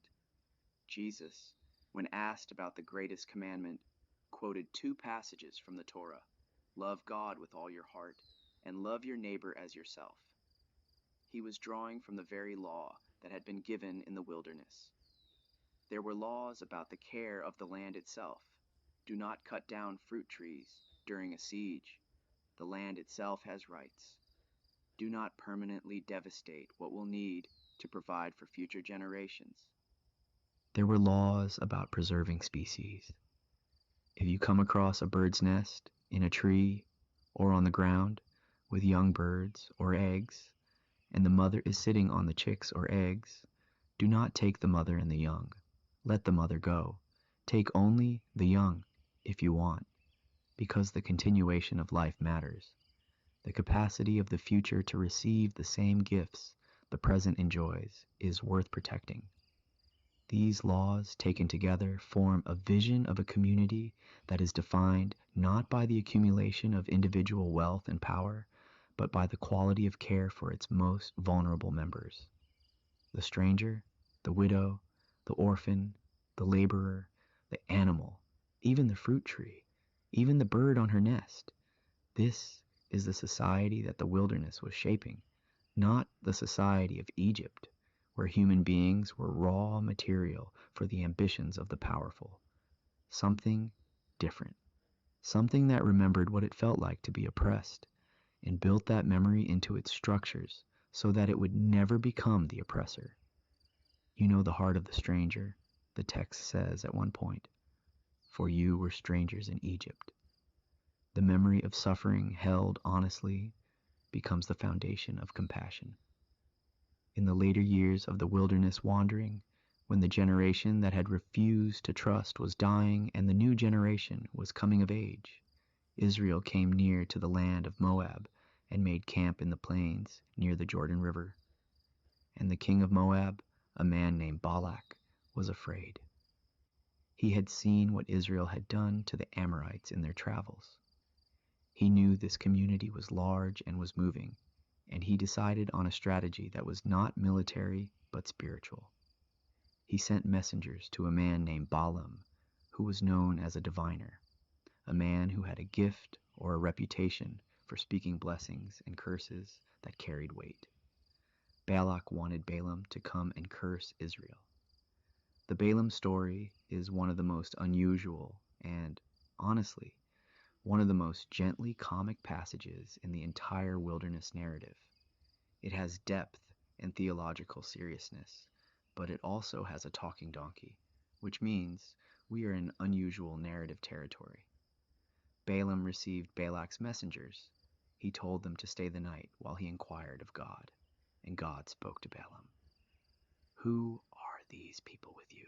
Balaam told him. And God said, do not go with them. Do not curse these people, for they are blessed. Balaam sent the messengers back. He would not come. But Balak sent more senior messengers, with promises of great honor and reward. And Balaam told them again, I cannot go beyond the word of God. Even if Balak gave me his palace full of silver and gold, I could not do anything great or small to go beyond God's word. God told Balaam he could go with the men, but only to do what God told him. Balaam saddled his donkey and set out. But the text says God was angry that he went, a detail that has puzzled commentators across the centuries, given that God had just said he could go. The most common reading is that God saw something in Balaam's heart, a wavering toward Balak's reward, a temptation that Balaam's outward compliance did not fully address. Whatever the reason, God sent an angel to stand in the road. Balaam's donkey saw the angel of the Lord standing in the road with a drawn sword. The donkey turned aside into a field. Balaam struck the donkey to get her back on the road. Then the angel stood in a narrow place between two vineyards, with a wall on each side. The donkey, pressed against the wall, crushed Balaam's foot against it. Balaam struck her again. Then the angel stood in an even narrower place, where there was no room to turn either right or left. The donkey lay down under Balaam. Balaam burned with anger and struck her with his staff. And then the donkey spoke. What have I done to you, that you have struck me these 3 times? Balaam, apparently not finding it at all strange that his donkey was talking, said, because you have made a fool of me. If I had a sword in my hand, I would kill you right now. The donkey said, am I not your donkey, on which you have ridden all your life until this day? Have I ever been in the habit of treating you this way? Balaam said, no. Then God opened Balaam's eyes, and he saw the angel of the Lord standing in the road with a drawn sword. And Balaam bowed down with his face to the ground. The angel of the Lord said to him, why have you struck your donkey these 3 times? I have come here as your adversary because your way is reckless before me. The donkey saw me and turned away from me 3 times. If she had not turned away, I would certainly have killed you by now and let her live." Balaam confessed that he had sinned. He offered to turn back. The angel told him to go, but only to speak what God would give him to say. This story, for all its strangeness, carries a profound message about the nature of spiritual sight. The donkey could see what Balaam could not. The lowly beast of burden had more spiritual perception than the famous diviner.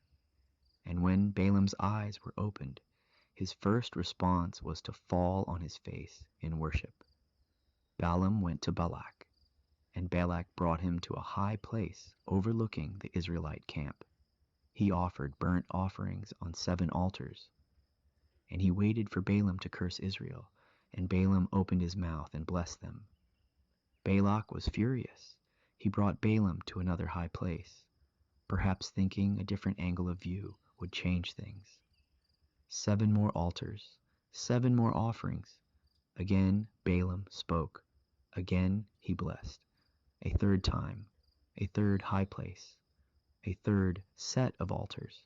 And this time the text says the Spirit of God came on Balaam, and he spoke a prophecy that contains some of the most beautiful language in the wilderness books. How beautiful are your tents, O Jacob, your dwelling places, O Israel, like valleys stretching out, like gardens beside a river, like aloes planted by God, like cedar trees beside the waters. Water will flow from their buckets. Their seed will have abundant water. Their king will be greater than Agag. Their kingdom will be exalted. A star will come out of Jacob. A scepter will rise out of Israel. The man who had come to curse could not curse. 3 times he tried, and 3 times God put blessing in his mouth. Balak was furious. He dismissed Balaam, but before he left, Balaam spoke one more oracle, not commissioned, not requested, but given. I see him, but not now. I behold him, but not near. A star will come out of Jacob. A scepter will rise out of Israel. A prophecy that the later tradition would read as pointing towards something beyond Balaam's own horizon. The New Testament author of the book of Revelation would give the title Morning Star to the risen Jesus. Those who traveled from the east at the birth of Jesus were said to have followed a star.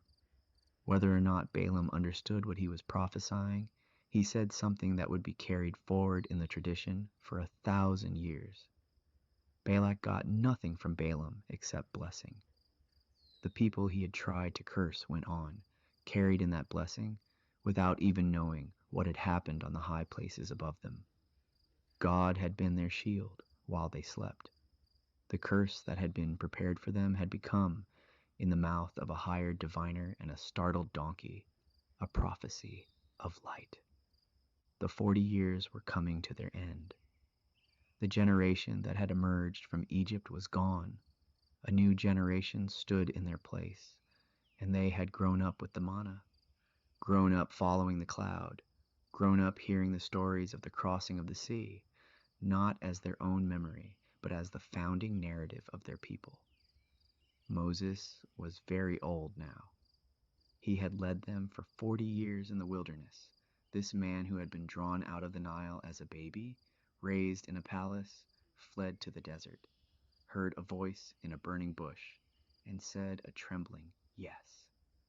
He had been the most burdened and the most intimate man of this entire story, the one who had stood between God and the people again and again, the one whose face shone with the glory of the presence he carried. He was not going to enter the land. This is one of the most painful moments in Moses' story, and the text does not try to make it comfortable.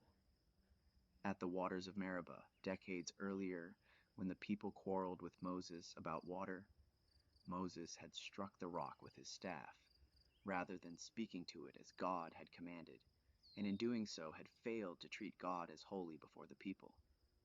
The precise nature of the offense is a matter of long discussion among scholars and rabbis, and different traditions have different explanations.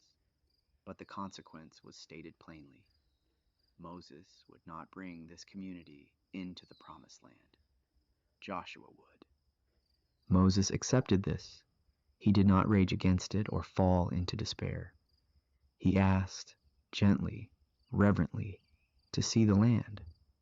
And God brought him to a mountain overlooking the Jordan Valley and showed him the whole expanse, the valley below, the hills beyond, the land spread out in every direction under the light. Then God said, "This is the land I swore to Abraham, to Isaac, and to Jacob, saying, I will give it to your descendants. I have let you see it with your eyes, but you will not cross over into it." Moses saw it. He was given that gift. He stood on the mountain and looked at the fulfillment of everything he had worked and prayed and suffered toward. He would not walk there, but he saw it. And perhaps, for Moses, who had spent his life learning that the journey itself was the point, that God's presence in the wilderness was not a consolation prize, but the real gift, perhaps the sight was enough. But before Moses died, he had things to say. The book of Deuteronomy is structured as a series of long speeches that Moses gave to the assembled people of Israel in the plains of Moab, on the edge of the Jordan River, in the final weeks of his life. The word Deuteronomy comes from a Greek phrase meaning second law, a retelling and expansion of the covenant for the new generation who had not been present at Sinai. The Hebrew name is Devarim, meaning words, because it is simply Moses' words flowing out across the assembled crowd in the desert light. Moses was 120 years old. His eyes were not dim, the text says, and his strength had not left him, but his time was ending. He retold the story of the wilderness wandering. He reminded the people of the covenant. He gave them the central declaration that would become, for thousands of years, the heart of Jewish prayer. Hear, O Israel, the Lord our God, the Lord is one, and you shall love the Lord your God with all your heart, and with all your soul, and with all your might. The Shema, the most fundamental affirmation of Israelite faith, not a creed in the sense of a list of beliefs, but a declaration of orientation, of primary loyalty, of undivided love. Everything else in the covenant, all the laws and ordinances and customs and ceremonies, flows from this. There is one God, and you are called to love him completely. Moses said, "And these words that I command you today shall be on your heart. You shall teach them diligently to your children, and shall talk of them when you sit in your house, and when you walk by the way, and when you lie down, and when you rise. You shall bind them as a sign on your hand, and they shall be as frontlets between your eyes. You shall write them on the doorposts of your house, and on your gates, in the home, on the road, waking and sleeping." The love of God and the way of life it shapes was to be woven into every moment, not just the formal religious moments, but the ordinary ones. The conversations at the dinner table, the words spoken to children before sleep, the marks on the doorposts that everyone passed 10 times a day. Moses gave the laws again, patiently and expansively. He gave the vision of a just society, the protection of the poor and the stranger and the widow and the orphan. He warned against the dangers of prosperity, against the temptation that would come when they had eaten and were satisfied and had built good houses and settled into comfortable life, to forget God and say in their hearts, "My own strength and my own hand have achieved this wealth for me." "Remember the Lord your God," Moses said, "for it is he who gives you the ability to produce wealth, and so confirms his covenant with your ancestors, as it is today." He spoke of the future with an honesty that is sometimes uncomfortable to read. He told them that they would struggle with obedience, that the temptations of the surrounding nations and their practices would be a constant pull, that there would be periods of faithlessness and their painful consequences. But he also spoke of restoration, that even when everything had fallen apart, if they returned to God with all their heart and soul, God would bring them back.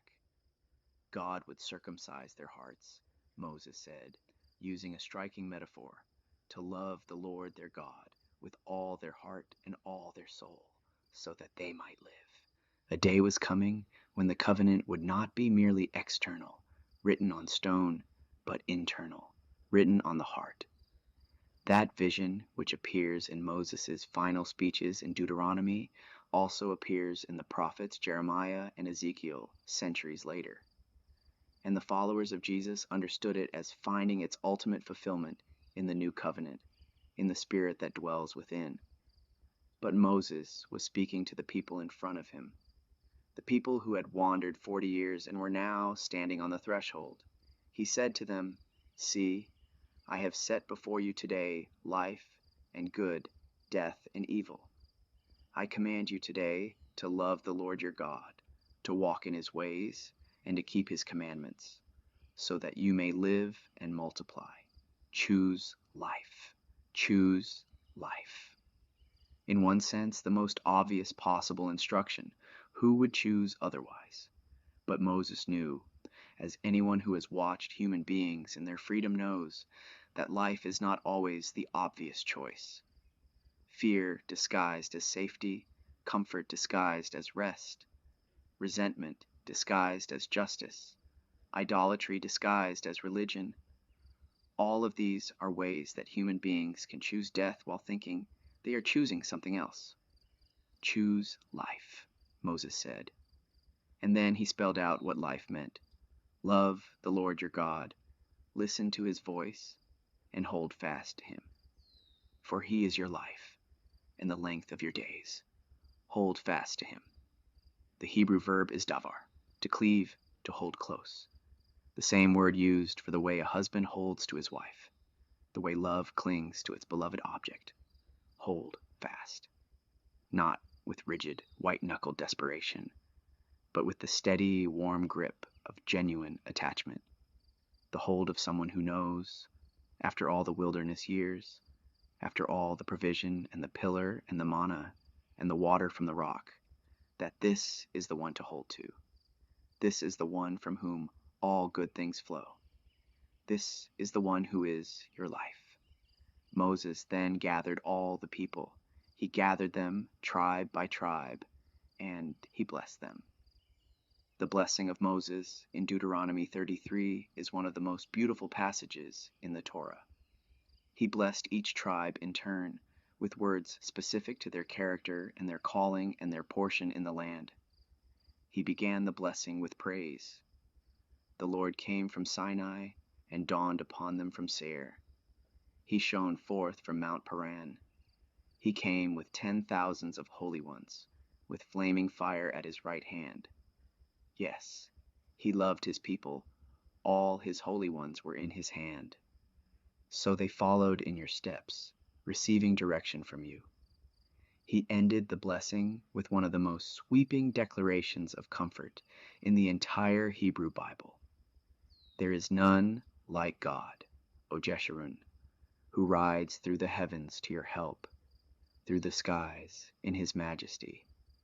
The eternal God is your dwelling place, and underneath are the everlasting arms. The eternal God is your dwelling place, and underneath are the everlasting arms. Let those words settle over you like warm light. Underneath, under the wandering feet, under the 40 years of wilderness road, under the uncertainty and the grief and the daily grind and the moments of doubt and the moments of grace, underneath all of it always were the everlasting arms. The arms had been there when they crossed the sea. They had been there when they grumbled about the manna. They had been there when they saw themselves as grasshoppers. They had been there when Miriam danced with the tambourine. They had been there every morning when the manna fell. The arms had never not been there. Underneath, always. And Moses went up from the plains of Moab to Mount Nebo, to the top of Pisgah, which is opposite Jericho. And God showed him all the land, And God said, "This is the land of which I swore to Abraham, to Isaac, and to Jacob. I will give it to your descendants. I have let you see it with your eyes." So Moses, the servant of the Lord, died there in the land of Moab, according to the word of the Lord. And he buried him in the valley, in the land of Moab opposite Beth Peor. But no one knows where his grave is to this day. Moses was 120 years old when he died. His eyes were undimmed and his vigor unabated. And the people of Israel wept for Moses in the plains of Moab 30 days. Then the days of weeping and mourning for Moses were ended. The text's final words about Moses are among the most quietly powerful in the whole Torah. And there has not arisen a prophet since in Israel like Moses, whom the Lord knew face to face. None like him, for all the signs and the wonders that the Lord sent him to do in the land of Egypt, to Pharaoh, and to all his servants, and to all his land, and for all the mighty power and all the great deeds of terror that Moses did in the sight of all Israel, face to face, as a man speaks with his friend. That had been the nature of Moses' relationship with God. Not the vision from afar, not the dream and the parable, but the direct word, the intimate conversation, the friendship that had been forged in a burning bush and hammered deeper on a fiery mountain, and sustained through 40 years of wilderness and sorrow and glory and ordinary, grinding, sacred work. The man who had said, "Who am I?" The man who had said, "I am not eloquent." The man who had said, "Please send someone else," had ended up knowing God face to face. He is buried in an unmarked grave, so that the people would not turn the place of his rest into a shrine, so that the worship would remain directed not at the servant, magnificent as he was, but at the God who had sent him. Moses himself, the most humble man on the face of the earth, would have approved. In the Christian tradition, Moses appears again at one of the most luminous moments in the Gospels, on a mountain, in a cloud, speaking with Jesus, his face shining again, standing alongside Elijah, who had also met God at a mountain in the wilderness. The disciples who were there said that the sight of Moses and Elijah with Jesus was more glorious than anything they could express. Moses, who had died within sight of the promised land, was alive. He had at last crossed over, not into the small promised land of Canaan, but into something Moses himself had only glimpsed, a land of which the land of Canaan was always only a dim reflection and a temporary foretaste. But that is another story and another day. Tonight we are in the wilderness, walking the long road. Take a breath. Let your body be heavy and at rest.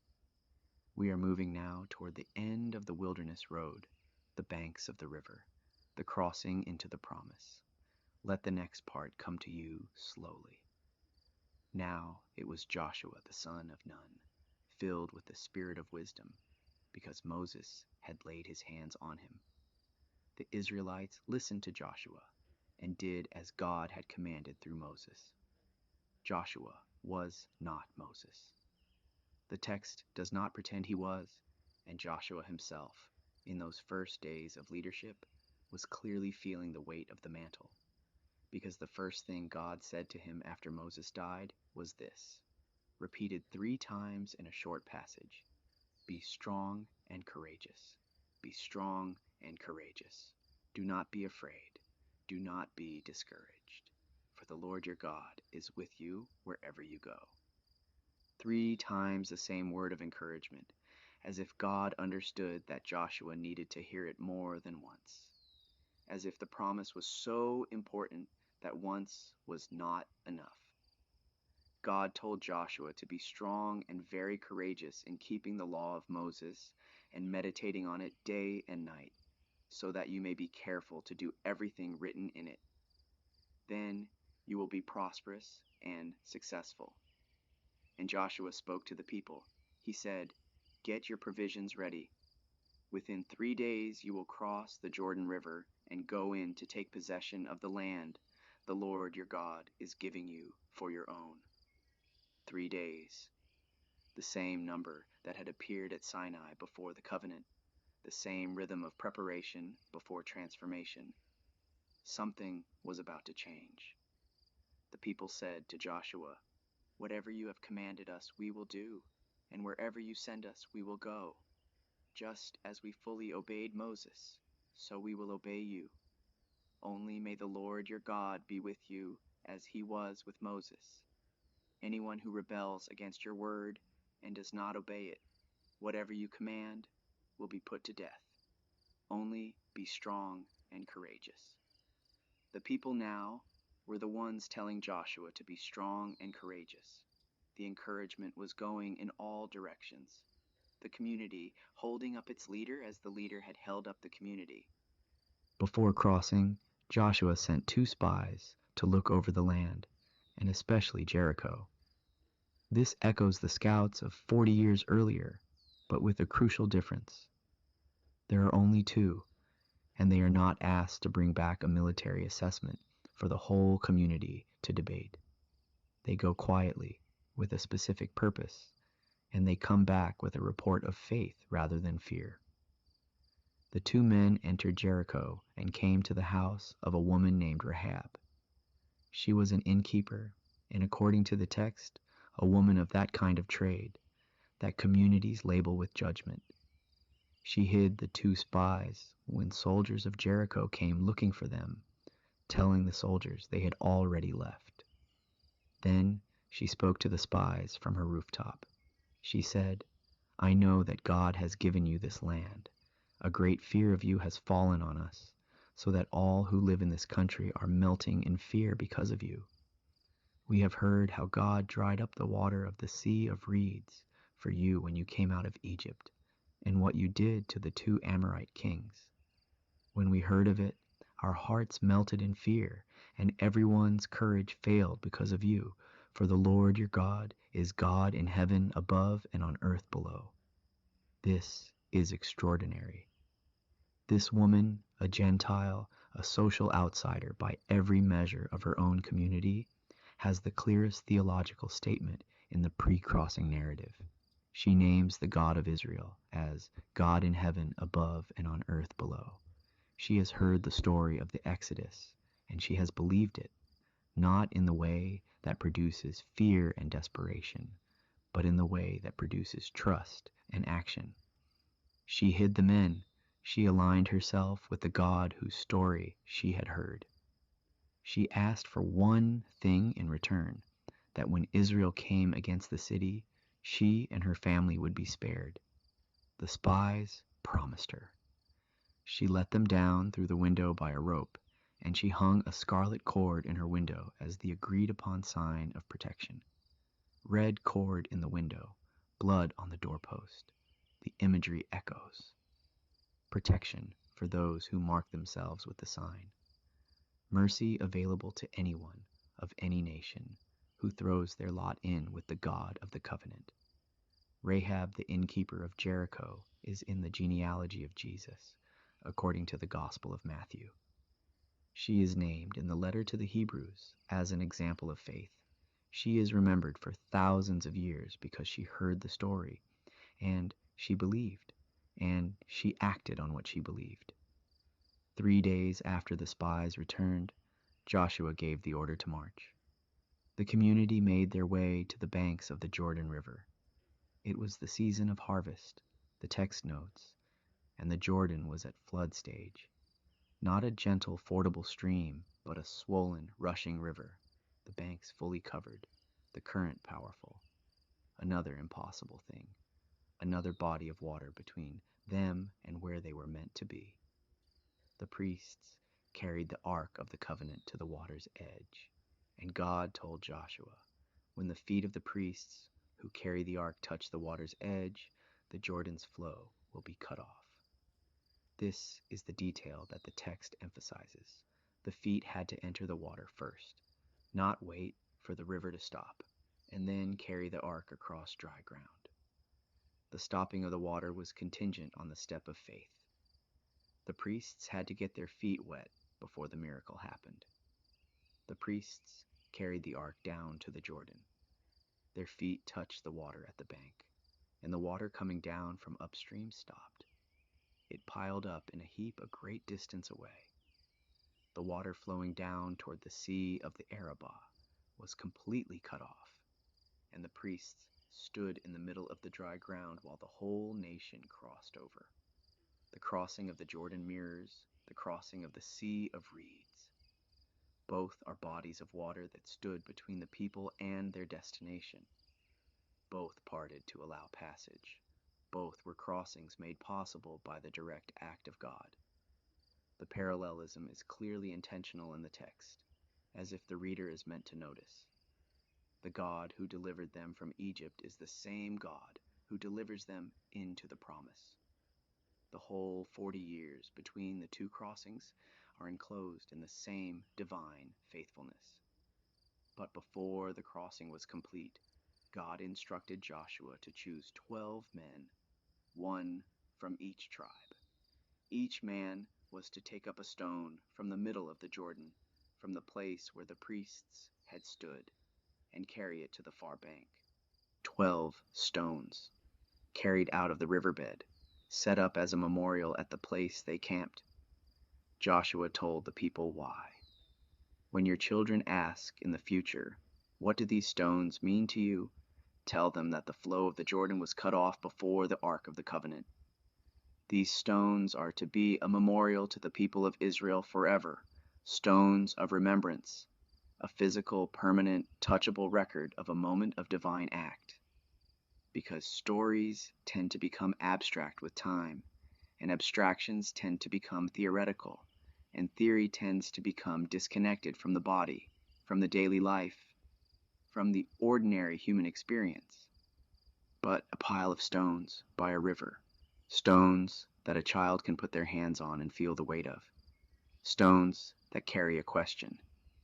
What do these mean? Those stones keep the story alive in a different way. They make the past present.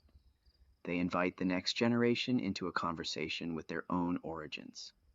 Every generation needs its stones of remembrance. Every community needs the physical markers that invite the question, how did we get here? What did it cost? What held us together when we were about to fall apart? The stones in the Jordan are not merely archaeology, they are a model for how communities pass on their deepest truths. When it was all complete, the priests carrying the ark came up out of the Jordan while the people stood on the far bank. And as soon as their feet touched dry land, the waters of the Jordan returned to their place and ran at flood stage as before. The people crossed on the 10th day of the first month, and they camped at Gilgal on the eastern border of Jericho. And Joshua set up the 12 stones they had taken from the Jordan. He told the people, "In the future, when your children ask their parents, 'What do these stones mean?' tell them that Israel crossed the Jordan on dry ground. For the Lord your God dried up the Jordan before you until you had crossed over, just as he had done to the Sea of Reeds, when he dried it up before us until we had crossed over. He did this so that all the peoples of the earth might know that the hand of the Lord is powerful, and so that you might always fear the Lord your God." Both crossings together, both miracles remembered, the hand that dried up the sea and the hand that stopped the river. The same hand, the hand that had always been there. The manna stopped on the day after they ate from the produce of the land. There would be no more need of bread from the sky, because there was bread from the ground, the fruit of a land flowing with milk and honey. The extraordinary daily provision gave way to ordinary daily provision. The wilderness was behind them, but everything they had learned in the wilderness, every lesson about trust and Sabbath and compassion and the presence of God, all of it came with them into the land. We have been walking this road for many hours now, following the cloud and the fire through 40 years of wilderness. We have watched bread fall from heaven and water spring from rock. We have heard the covenant given in thunder and fire, and then given again in patient words at the river's edge. We have watched a man called out of a burning bush live out the terrifying, glorious calling on his life, and die on a mountaintop looking at a land he would not enter, held in the arms of the God he had known face to face. Let us sit for a while with what the wilderness taught. The wilderness taught that God provides, not in advance, not in stockpiles that would let the people relax and forget their need, but daily. One day's supply of manna, and then the next day's, and then the next day's. 40 years of daily dependence. The wilderness is designed to keep you in a posture of receiving, which is the posture of someone who knows they are loved and cared for. The Israelites could not hoard the manna. It would not keep.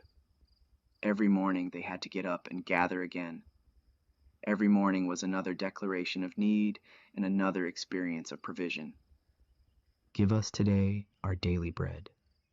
The prayer that Jesus taught his followers carries the DNA of the wilderness in every word, daily, not a year's supply, not a stockpile against uncertainty, daily, because the relationship is renewed daily, because trust is practiced daily, not achieved once and then set aside, because human beings who are loved and know it learn to receive each day as itself sufficient without grasping after tomorrow's provision or grieving yesterday's. The wilderness taught about the Sabbath. The manna itself was structured to enforce it. On the 6th day you gathered double, and on the 7th you rested, and the extra manna did not spoil. The wilderness said, you are not a machine. You are not defined by your productivity.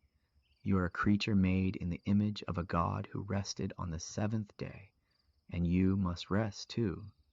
The people who had been forbidden rest in Egypt were given rest as a fundamental right of their new identity. The Sabbath is freedom. The Sabbath is identity. The Sabbath says, you belong to the one who rested over creation, not to the one who drove you in the brick fields. The wilderness taught that God's presence is portable. The tabernacle was a portable Eden. It collapsed. It traveled. It was reassembled wherever the cloud stopped. The presence of God was not tied to a fixed geographical location. It was not left behind at Sinai when they moved on. It traveled with them, in the ark, over the ark, in the cloud, and in the fire. Wherever the people were, the presence of God could be. This would become one of the most revolutionary ideas in the ancient world, and it would eventually expand in the New Testament into the declaration that believers themselves are the temple, that the Spirit of God dwells within human beings, as the glory had dwelt within the tabernacle. The wilderness taught that God's character is hesed, the word that does not translate neatly, steadfast love, loyal love, covenant faithfulness. The wilderness is 40 years of demonstrations that this word means something real. Every time the people failed and the cloud did not leave, the hesed was demonstrated. Every time Moses interceded and God relented, the hesed was demonstrated. Every time the manna fell on people who had been complaining the night before, the hesed was demonstrated. God could have withdrawn. God could have left. God could have chosen the fresh start without these particular people. But he did not. The hesed held. The wilderness taught that community is a school of transformation.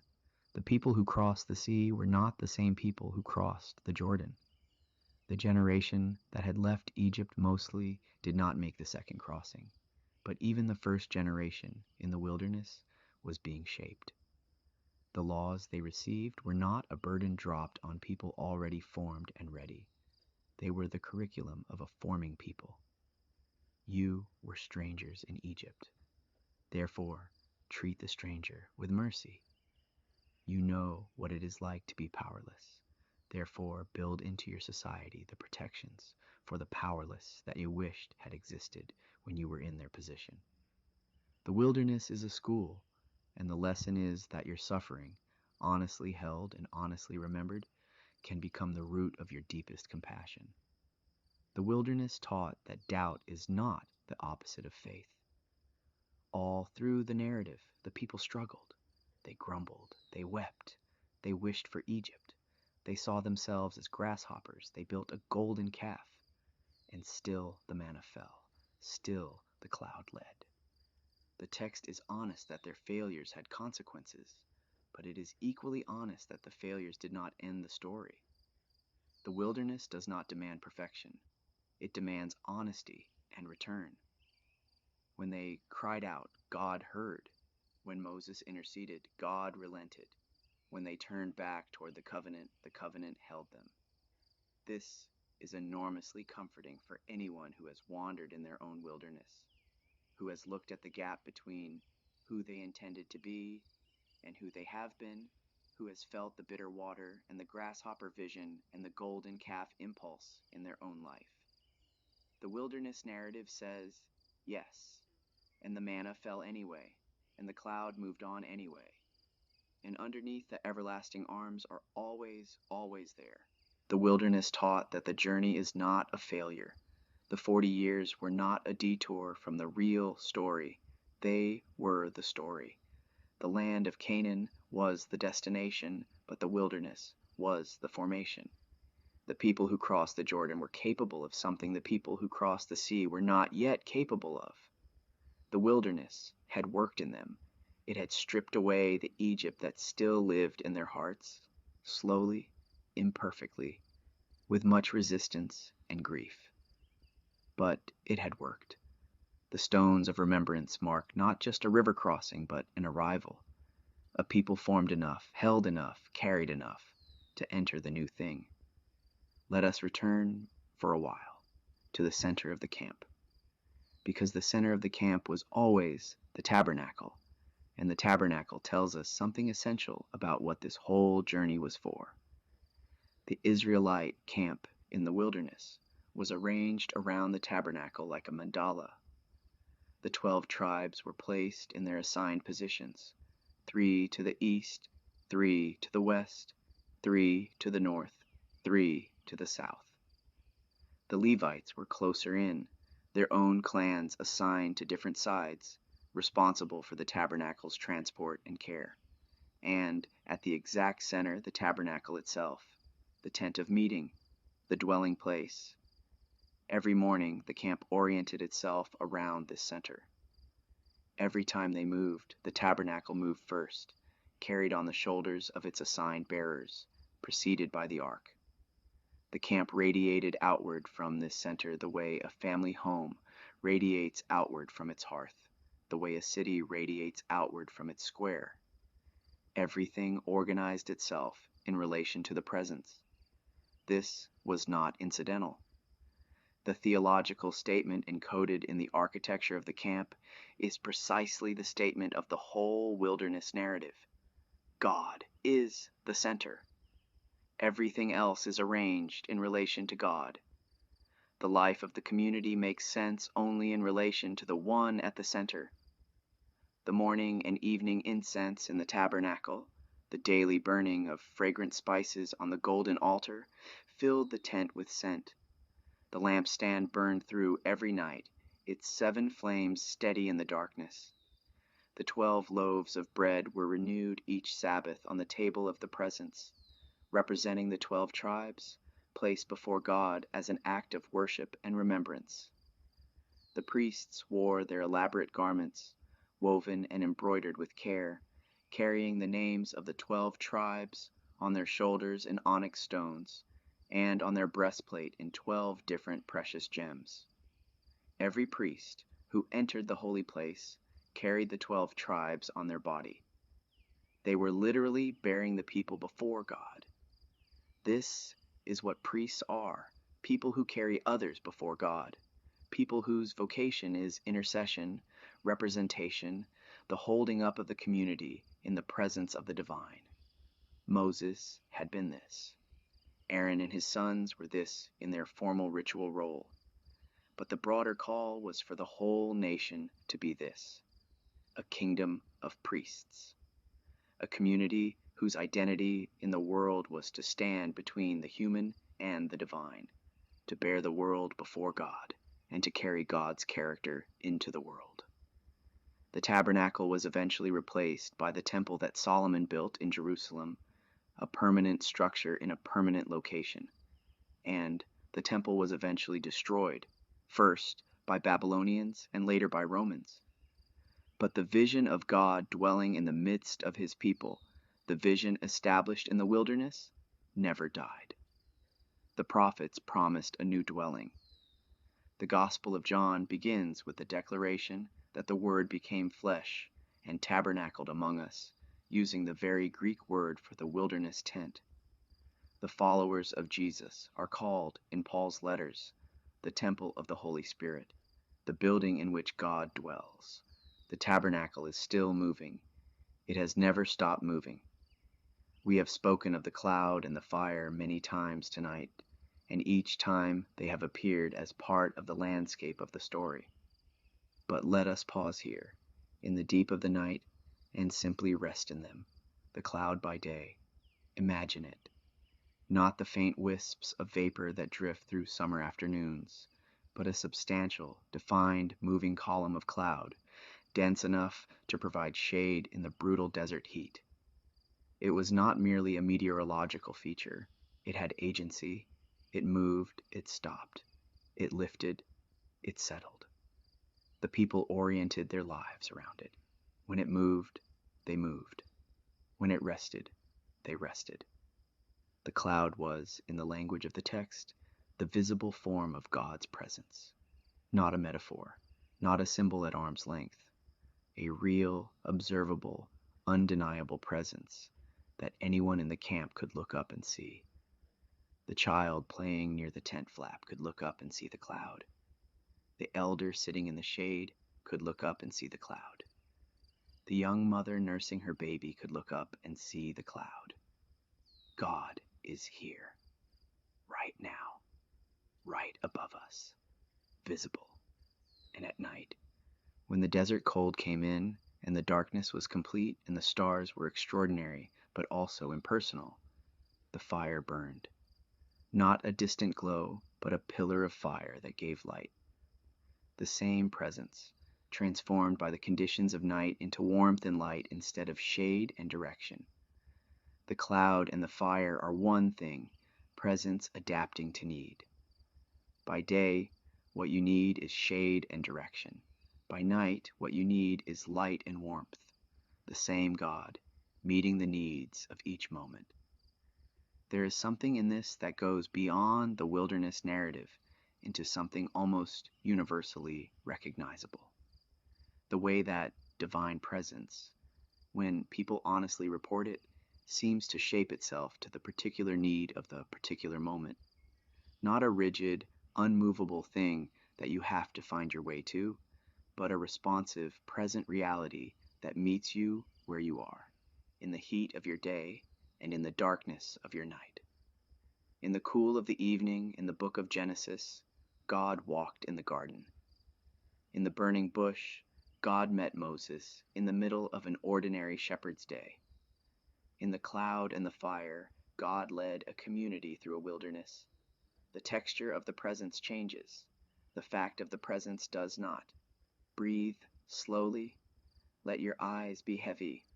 The cloud is overhead. The fire burns softly through the dark. You do not have to find your way alone tonight. You do not have to plan the next step or figure out the next move. The cloud will lift when it is time to move, and it will settle when it is time to rest. For now, it is settled. It is time to rest. The wilderness road was not only Moses' story. It was not only the story of the men counted in the census, the warriors and the tribal leaders and the priests. It was the story of everyone who walked through the wilderness, and the women in that story deserve their own quiet moment of attention. Miriam, who watched over the infant Moses in his basket on the Nile. Miriam, who negotiated with the Pharaoh's daughter to get their own mother as the boy's nurse. Miriam, who led the women in dancing and singing on the far shore of the sea.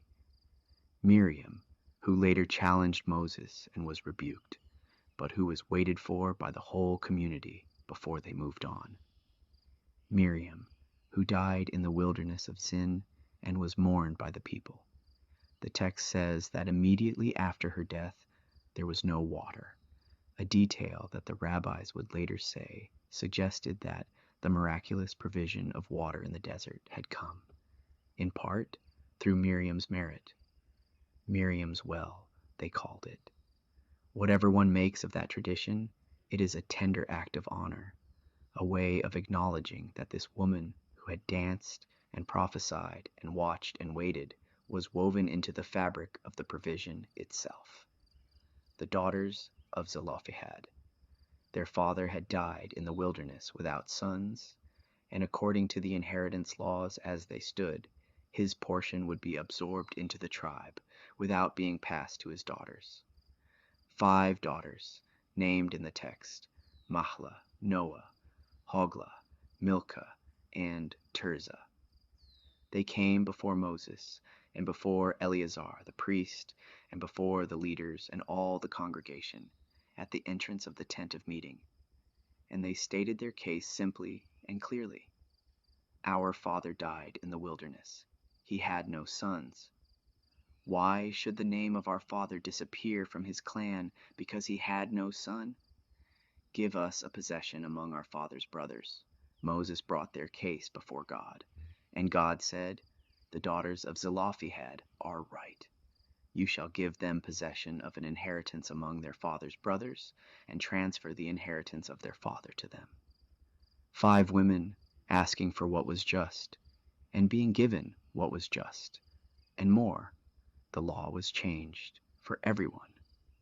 This is how it should be done, God said, when a man dies without sons. His inheritance goes to his daughters. Their names are in the text: Mahlah, Noah, Hoglah, Milcah, Tirzah. 5 women who stood before the assembly and said, this is not right, and changed the law. There is the woman, Zipporah, who had married Moses in Midian, the daughter of Jethro, who had taken in the fugitive, who had traveled back to Egypt with him, and then, at some point, returned with her father, and then came back again when Israel was at the mountain. In a strange, almost frightening passage early in Exodus, Zipporah saved Moses' life by circumcising her son and declaring him protected. Scholars puzzle over this passage, but Zipporah acts decisively and saves her husband in a moment of crisis. She knew what to do. There are the midwives, Shiphrah and Puah, the very first characters in the Exodus narrative who actively resist the command of Pharaoh by letting the Hebrew babies live. When called to account, they said the Hebrew women deliver before we arrive. Whether or not this was entirely true, they had chosen life over compliance with an unjust command. And the text says, because the midwives feared God, he gave them families of their own. There is the Pharaoh's daughter, unnamed in the text but known in some later traditions as Bithiah or Thermuthis, who saw a Hebrew baby in a basket and chose compassion over law, who paid to have the child nursed and then raised him in the palace. One act of mercy from an Egyptian woman, performed quietly in the reeds of the Nile, set in motion 40 years of wilderness and a covenant that would shape civilization. The small acts of compassion from ordinary women can bear extraordinary consequences. These women are not decorations in the margins of the story. They are load-bearing walls. Without Shiphrah and Puah, there is no Moses. Without Jochebed, there is no Moses. Without the Pharaoh's daughter, there is no Moses. Without Miriam's quick thinking at the Nile, there is no Moses. Without Zipporah's decisive action in the desert, there is no Moses. Without Rahab's shelter and her scarlet cord, the crossing of the Jordan looks very different. The wilderness road was walked by everyone, and the love that held the community together, the daily faithfulness, the watching over children, the weaving of the tabernacle curtains, the gathering of manna, the dancing with tambourines. The remembering was as much the work of women as of anyone. Part 21. The Night Watch. Let us rest a little deeper now. It is late, and you have been walking this road for a long time. In the wilderness camp, someone always kept the night watch. There were rotations of those who stayed awake through the dark hours, watching over the camp, keeping the fire, watching the edge of the cloud. While most of the community slept, some watched. It is a comforting thought. While you sleep, something keeps watch. While your body rests and your mind settles, and the day's concerns become distant, the watch continues. The cloud does not drift away while you sleep. The presence does not diminish because no one is consciously attending to it. It remains constant, faithful. The Psalms speak of this. God neither slumbers nor sleeps. The one who watches over you will not let your foot slip. The Lord keeps watch. He is like a shade at your right hand. The sun will not harm you by day, nor the moon by night. The Lord will keep you from all harm. He will watch over your life. He will watch over your coming and going, both now and forevermore. The Israelites in the wilderness had the visible evidence of this, the pillar of fire through the night. But we have the same reality without the visible pillar, the same presence, the same watch, the same arms underneath.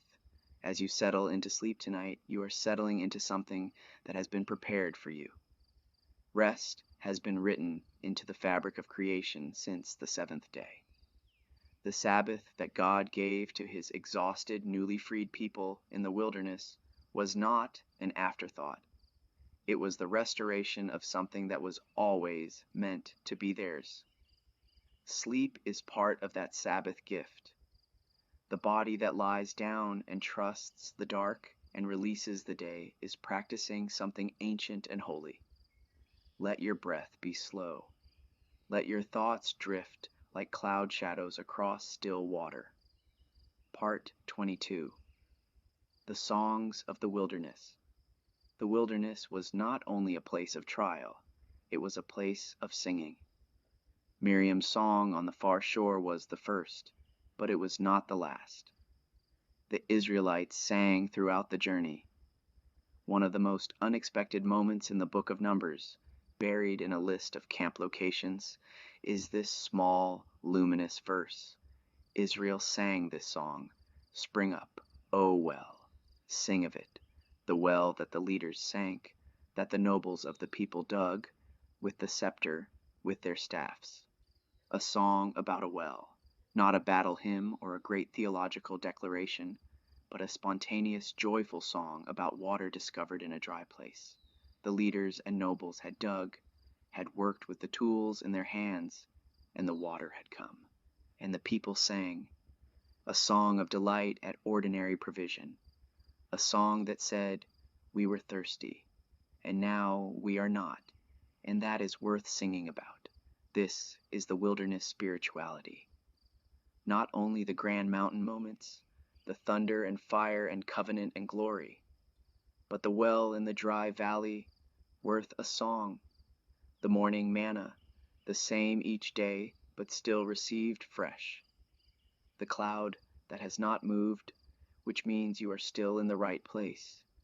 The water from the rock, the quail on the wind, the stars at night above the camp. There is a kind of gratitude that the wilderness trains, if you let it. A gratitude for the small, for the daily, for the ordinary grace that is easy to overlook when life is comfortable and provision is assumed. The wilderness takes away the assumption. It makes every well a gift, every manna a miracle, every morning a mercy. We train this kind of attentiveness in small ways. A glass of cold water on a warm afternoon, a moment of sunlight, the sound of rain on the roof, the warmth of another person nearby. These are not small things. They are the daily bread. They are the manna. They are the well that is worth a song. Part 23. The Promised Land Within Reach. In the plains of Moab, with the Jordan River shining in the distance, and the hills of Canaan blue on the horizon beyond it, the people stood on the edge of something. The wilderness was behind them, the promise was ahead. The 40 years had come to their end. There must have been an extraordinary mixture of feelings in that camp. Grief for Moses, who had just died, whose absence was still raw. Uncertainty about what lay ahead, about the cities and the peoples, and the complications of entering and settling a land that was already inhabited. Excitement, perhaps. The excitement of a generation that had grown up hearing the promise, and was now standing within sight of its beginning to be fulfilled. And underneath all of it, something harder to name. The wilderness had been hard, but it had also been the most intimate period in Israel's relationship with God. The later prophets, centuries further on, would sometimes speak of the wilderness years with a kind of wistfulness. The prophet Hosea heard God say that he would bring Israel back to the wilderness to speak tenderly to her, as he had when the relationship was new. As if the stripped-down, dependent, daily provision wilderness was not only a trial, but also a kind of intimacy that the settled, prosperous, complicated life of the land would sometimes obscure. The wilderness is where you are least distracted, where provision is miraculous enough that it cannot be mistaken for your own achievement, where you cannot pretend you are self-sufficient, where the cloud is the most obvious thing in the sky because there is nothing else competing for your attention. Joshua and the people carried the stones from the Jordan with them. They carried the memory. They would need it. The settled life ahead would present its own challenges, its own temptations, its own moments of forgetting who they were and where they had come from and whose arms had carried them. The stones of remembrance were the answer to all of that. When your children ask, "What do these mean?" you tell them the story. You walk them back to the water. You tell them about the sea that opened, and the river that stopped, and the bread that fell every morning for 40 years. You tell them about the burning bush and the face that shone. You tell them about the God who is merciful and gracious, and slow to anger and abounding in steadfast love. You tell them, and in the telling, you remember, and in the remembering, you return, and in the returning, the Hesed holds. Part 24. The Deep Roots. The Exodus story did not end at the Jordan. It never ends. It is a story that keeps retelling itself, as the Bible Project scholars have noted, repeating its melody through the whole span of Scripture. The pattern of bondage and deliverance, wilderness and formation, crossing and new life, keeps recurring because it is the fundamental shape of the human experience of God's redemption. Hagar in the wilderness with her baby, finding the God who sees. Israel in the wilderness of Sinai, finding the God who provides.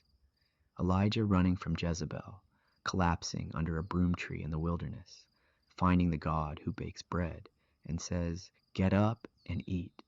The journey is too great for you." The exiles in Babylon, hearing the prophet say, "I will make a way in the wilderness, rivers in the desert."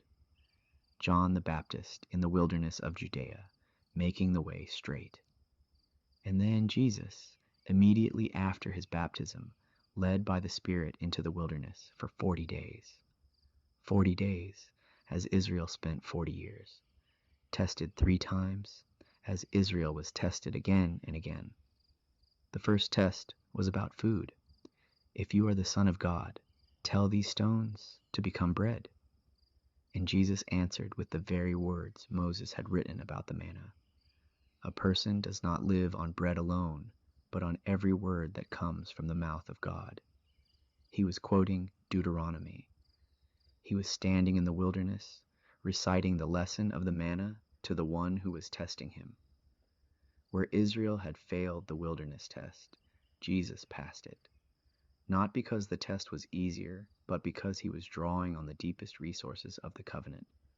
the words Moses had spoken at the edge of the Jordan, the stories of the manna and the water and the cloud and the arms underneath. And Paul, writing to the early church in Corinth, said explicitly, "Our ancestors were all under the cloud, and all passed through the sea, and all were baptized into Moses in the cloud and in the sea, and all ate the same spiritual food, and all drank the same spiritual drink.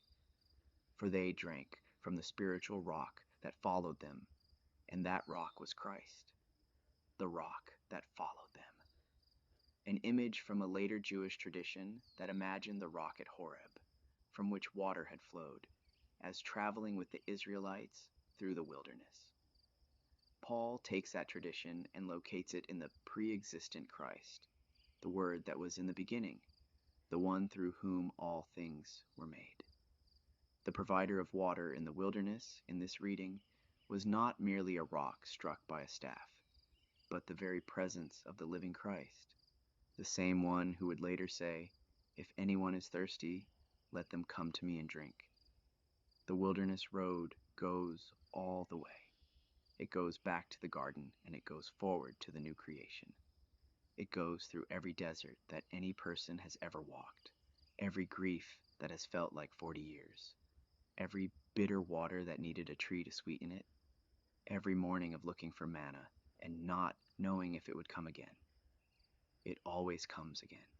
The everlasting arms are always underneath. Part 25. Settling into rest.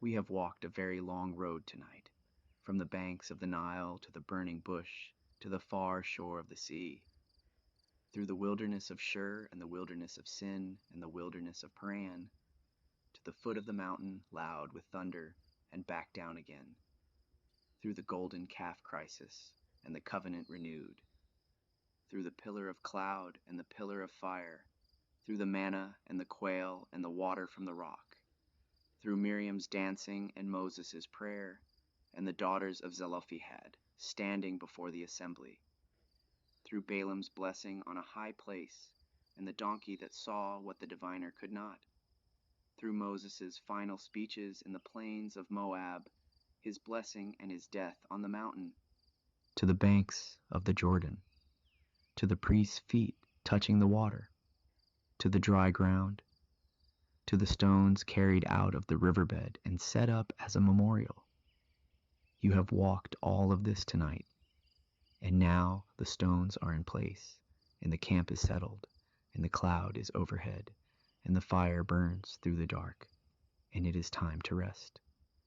Let your whole body be heavy. Let your breathing be slow and deep.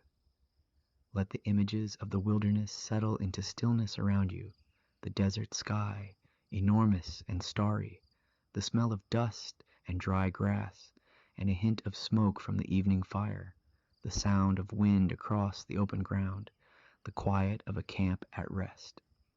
Somewhere nearby, someone is keeping the night watch. You do not need to watch. You do not need to plan the next step. The cloud will tell you when it is time to move. For now, it is settled. For now, the everlasting arms are underneath, steady as a foundation laid before the world began. The Lord your God is with you wherever you go. Let that sentence be the last thing you hold before sleep takes you. Not a sentence that asks anything of you. Not a command or a challenge or a question. Just a fact, a declaration of position, the most important and the most comforting fact in the wilderness narrative.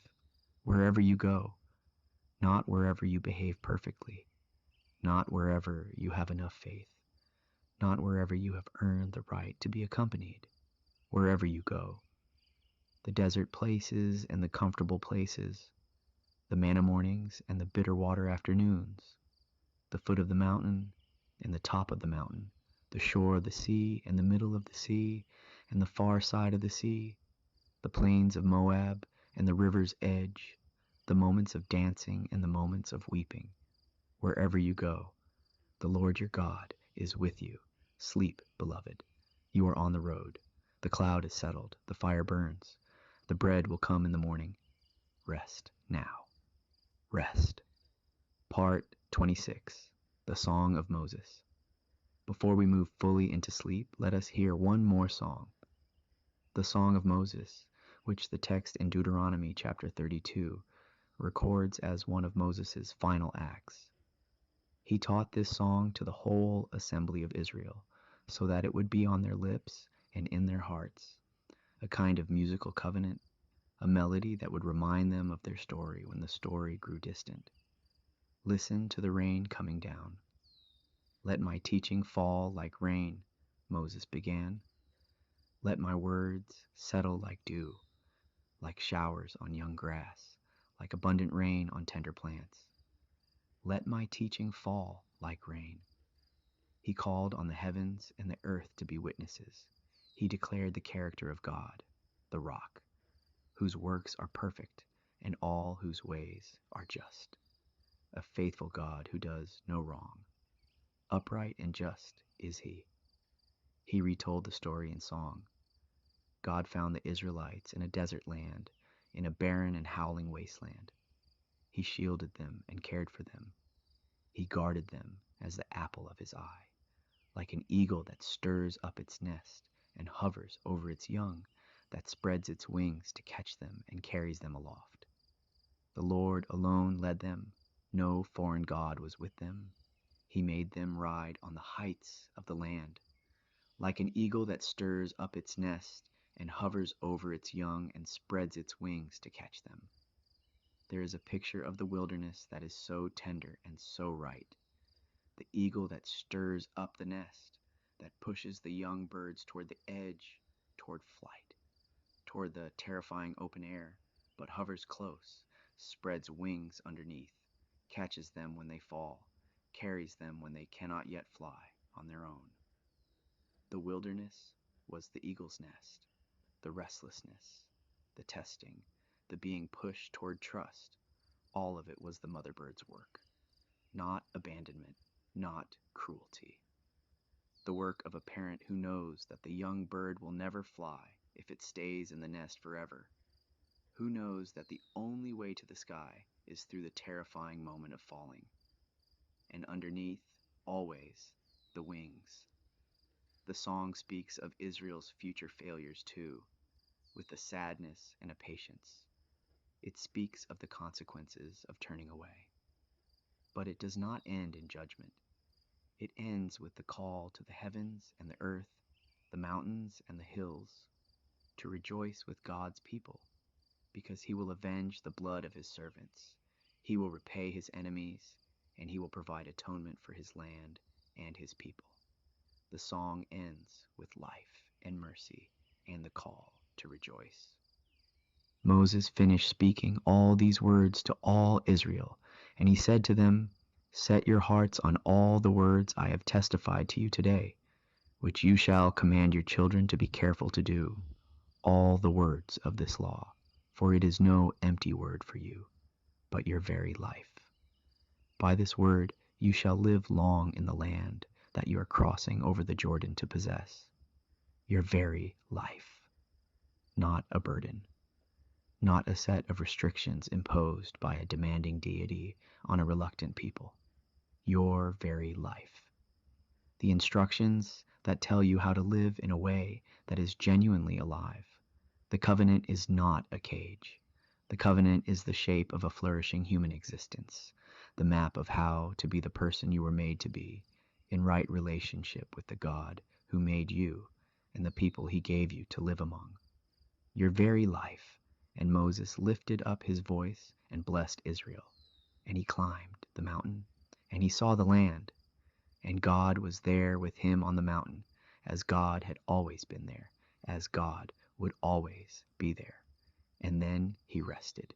The most burdened and most beloved man of the wilderness rested, and underneath him were the everlasting arms. Part 27. The ongoing road. Every generation walks this road. That is the gift and the weight of the Exodus tradition, as scholars from Brian Britt and others who have traced this pattern across the whole of the Hebrew Bible and beyond have noted. It is not only the story of a particular community in a particular ancient landscape. It is the story of the shape of deliverance itself. It is how God works in the world, how God has always worked, how God will work again. The pattern is, God hears. The cry reaches, God comes down. The way opens. The wilderness forms. The promise waits. Every person who has felt the walls of their own Egypt pressing in knows something of the first movement. Every person who has walked through a long, disorienting period of uncertainty and difficulty and daily dependence on something outside themselves knows something of the wilderness. Every person who has stood at a river that seemed uncrossable, carrying their stones, waiting for the word to step in, knows something of the Jordan. The stones of remembrance are what the stories are for. This story, told tonight in the dark, is a stone of remembrance. It is something to touch and feel the weight of. When your children ask, or when you yourself ask, in the long watches of the night, what does this mean? The answer is, God hears, God comes, God leads, God provides. God does not leave. The arms are underneath. Whatever wilderness you are in tonight, you are not in it alone. The cloud has not drifted off. The fire has not gone out. The manna will come in the morning. The water is available if you cry out. And somewhere ahead, there is a river and stones to carry and a far shore and a song. You do not have to see the far shore tonight. Tonight, you only need to rest. The 40 years, however many they are for you, are carried by the same arms that carried Israel, the same Hesed, the same merciful and gracious and slow to anger and abounding in steadfast love. Breathe deeply. Let the night be quiet. You are in good hands. Part 28. The Mercy Seat. The Ark of the Covenant, carried through all those wilderness years, guarded all those wilderness nights, was not primarily a container. It was not mainly a safe for the stone tablets, though it held them. The most important feature of the ark was its lid, the caporet, the mercy seat, the cover of pure gold with the 2 cherubim spreading their wings above it. It was there, between the wings of the cherubim, above the mercy seat, that the presence of God was said to dwell in the most concentrated way. When the high priest entered the Holy of Holies once a year on Yom Kippur, the Day of Atonement, he brought the blood of the sacrifice and applied it to the mercy seat. The place of concentrated presence was also the place of atonement. The dwelling of God and the covering of sin were located in the same furniture. The mercy seat is the physical center of the wilderness theology, not the mountain, imposing and significant as it was, not the crossing of the sea, dramatic as it was, but this gold-covered lid over the ark in the innermost room of a tent, in the middle of a desert camp, between the wings of 2 golden angels. Mercy at the center. Mercy in the innermost room. Mercy, the covering over the broken tablets, the tablets that had been shattered and remade, the law that had been broken and renewed, the covenant, held together not by the perfection of the covenant people, but by the mercy that covered it. The New Testament letter to the Romans uses the same Greek word, caporet, translated as propitiation or mercy seat, to describe what Jesus accomplished in his death. God presented him as a mercy seat, Paul wrote, through faith in his blood. The language of the wilderness tabernacle flowing directly into the language of the new covenant. The theology of the innermost room of the tent finding its fulfillment in the one who said, "The Son of Man came not to be served, but to serve, and to give his life as a ransom for many." Whatever needs mercy in you tonight, the mercy seat is still there. The wings of the cherubim are still spread. The presence that dwelt between them does not have office hours. It does not close at sunset. Whatever weight you carried into this night, whatever guilt or grief or failure or confusion settled around your heart today, the mercy seat is the answer, not an explanation, not a justification, just the presence, just the wings spread over the place where the law was kept, and the law was broken, and the law was renewed, and the covenant held. Mercy at the center, mercy in the innermost room. Breathe, be still. Part 29. The stars over the wilderness. The wilderness of Sinai, even in modern times, is one of the darkest places on earth at night. No cities for hundreds of miles in any direction. No ambient light to wash out the stars. Just the desert, cold and enormous, and above it the full glory of the night sky. The Milky Way, visible as a dense river of light across the dome of heaven, the planets moving on their slow paths, the constellations that the ancient peoples read like stories written in light, the occasional streaking of a meteor across the black. Abraham had stood under a sky like this, the ancient text says. God had told him to look up, to count the stars, to see in their uncountable multitude the image of the promise. Your descendants will be as the stars. And Abraham believed, and it was counted to him as righteousness. The Israelites in the wilderness, lying in their tents at night, were lying under Abraham's stars. The same sky, the same covenant, the same promise, now centuries deep, working its way toward fulfillment through the daily grind of manna and cloud and complaint and mercy and renewed commitment. Look up, God had said to Abraham, count the stars. The stars are not countable. That is the point. The promise is larger than any measurement. The hesed is wider than any human accounting. The love that made those stars and set them in their courses is the same love that falls as manna in the morning, that parts the water, that speaks from a burning bush, that meets you in the burning bush moments of your own life when the ordinary world suddenly shows through itself into something burning and alive and holy. The stars over the wilderness are the love made visible, the love that will not be counted because it is larger than counting. Let the stars be over you tonight, whether you can see them or not, whether the sky outside your window shows them or not. They are there, billions of them, and the one who set them in their places knows your name and has prepared rest for you and is watching. Count the stars. Rest. One of the oldest and most beautiful ways of understanding the Christian life is as an exodus journey. The early church fathers wrote about it, the medieval mystics wrote about it, the hymn writers wrote about it. We are pilgrims on a way. We are travelers who have left the Egypt of our old life, who are crossing the wilderness toward a home we have not yet seen, carried by bread that comes from beyond us, and guided by a cloud we cannot control, and sustained by a presence that will not leave us. This is not a metaphor that requires much argument. It is simply true of most human lives at some level.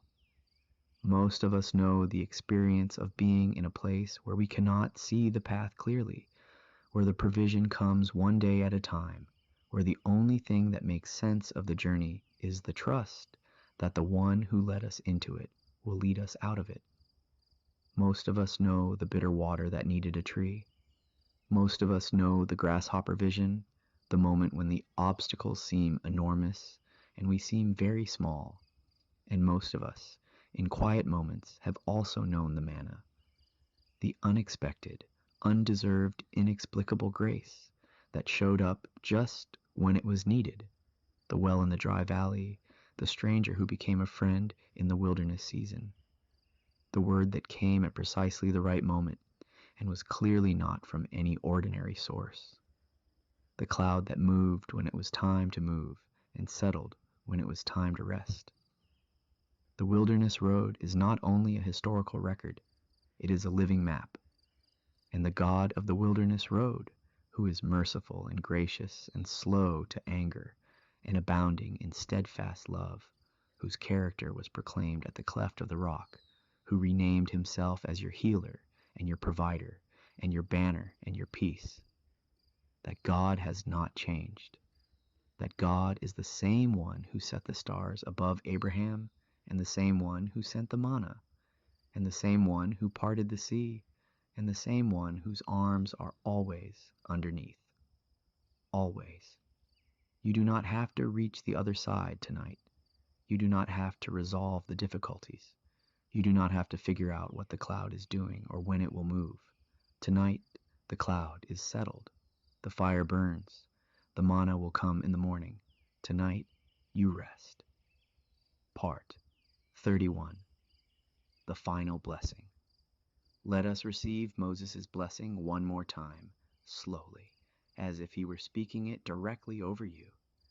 May the beloved of the Lord rest secure in him. May the high God shield them all the day long, dwelling between his shoulders. That image, dwelling between his shoulders, the place of most intimate carrying, not at arm's length, not balanced on outstretched palms, but nestled close, at the neck, between the shoulders. The way you carry someone you love most dearly. The way a shepherd carries a lost sheep when the sheep can no longer walk on its own. May you dwell there tonight. May you rest there in the place of closest carrying, sheltered by the one whose arms are everlasting, whose strength did not falter through 40 years of wilderness, whose faithfulness has no end. The eternal God is your dwelling place. The road is long, and the wilderness is real, and the provisions come one day at a time. But the one who walks with you has walked this road before, in every generation, in every person who has ever cried out in the night and found the cry was heard, in every person who has woken to find manna on the ground, in every person who has stood before an impossible water and then found themselves on the other side. The same one, the same Hesed, the same arms, underneath, always. Rest now, beloved pilgrim. The wilderness road continues in the morning. But this is the camp. This is the resting place. The cloud has settled overhead, steady and soft in the dark, and the fire burns low and warm. And the arms of the everlasting God are your bed and your shelter and your home tonight. Rest, sleep. You are loved. You are carried. You are home. Part 32. The River's Song. And if, in the soft place between waking and sleep, you hear a sound like water, it is the River Jordan, carrying the memory of 12 stones lifted from the riverbed. 12 stones, one for each tribe, heavy and cold from the water, carried to the far shore on 12 pairs of shoulders, set up as a memorial in the light of a new morning. What do these stones mean? They mean the journey was real. They mean the people were real. They mean the God was real. They mean every mile of wilderness mattered. They mean the bitter water and the sweet, the manna and the quail, the cloud and the fire, the covenant and the golden calf and the covenant renewed, the songs in the desert and the weeping in the night, and the 30 days of mourning for Moses, and the command to be strong and courageous, and the priests with their feet in the water before the river parted. They mean, we were brought through. We did not bring ourselves through. We were carried. We were provided for. We were forgiven. We were kept. They mean, the love holds. The arms are underneath. The Hesed does not end. The river whispers it over the stones. The love holds. The love holds. The love holds. And the stones, dark and quiet on the far shore, answer without words. Yes, we know. We were in the river. We were in the wilderness. We are here now. Carried. Yes, we know. Let the sound of the river carry you now, slow and even, the way water sounds when you are almost asleep, when the body is completely at rest and the mind is just barely still awake, that borderland between the day that is ending and the sleep that is beginning. The river is wide and dark and quiet. The stars are above it.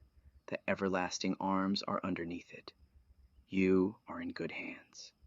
You have always been in good hands. Sleep. Part 33. The morning that is coming. Before the sleep fully comes, one more thing, quietly spoken. The wilderness road leads to a morning. Every wilderness road does. Moses stood on the mountain and saw it. Joshua crossed the river toward it. Caleb, who had believed when 10 others despaired, entered it at the age of 85 and still said, "Give me this mountain. Give me this hill country." I am still strong today as I was in the day Moses sent me. Whatever God has promised, I believe it. There is a morning that is coming for everything that is wilderness now. The manna provision of the desert gives way to the fruit of the land. The portable tent gives way to the house. The daily gathering gives way to the long table, spread and full. The 40 years give way to the inheritance. Caleb at 85 saying, "Give me this mountain."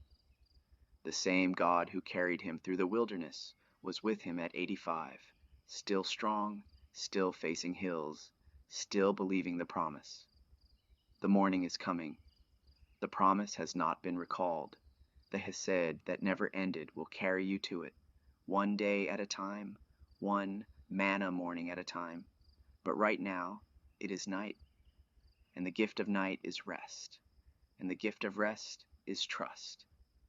And the gift of trust is that you can close your eyes without knowing what tomorrow holds, because you know who holds tomorrow. The Lord your God is with you wherever you go. Close your eyes. The arms are underneath. Good night. Part 34. The deepening quiet. The stars are very bright now. The whole sky above the wilderness camp is thick with light. That deep heaven-wide luminosity that only the desert knows, far from any human fire, in the clear, dry air that sees forever. Someone is keeping the watch. The camp is still. The tents are quiet. The livestock have settled. The children are asleep. The cloud is above the tabernacle, steady and soft. The fire inside the lampstand burns with its quiet, golden flame. The ark is in the innermost room, the mercy seat golden and still, the cherubim with wings spread, the presence dwelling between them, as it has since the tent was raised, as it will until the morning comes, and the cloud lifts, and the journey continues. But the journey continues tomorrow. Tonight, rest. The wilderness road is long, and it is good, and it is full of mercy. Every step has been walked in the company of the one who first heard the crying of the slaves and said, "I have come down to deliver them." That one has not changed direction. That one has not grown tired. The hesed is not rationed. The arms do not fatigue. You are held. You are loved. You are walking this road in better company than you usually feel. Sleep deeply. Let the manna come in the morning. For now, the camp is at rest, and the Lord is watching, and all shall be well, and all manner of things shall be well. Rest, breathe, sleep. Part 35. The laws of the seventh day. We have spoken of the Sabbath already, but let us return to it now and linger, because the Sabbath is one of the richest gifts embedded in the wilderness road, and in the quiet of the night it deserves its own extended meditation. The seventh day, rest. In the creation account that opens the Hebrew Bible, God works for 6 days and rests on the seventh. The word for rest is Shabbat, which means to cease, to stop, to let be. God stopped.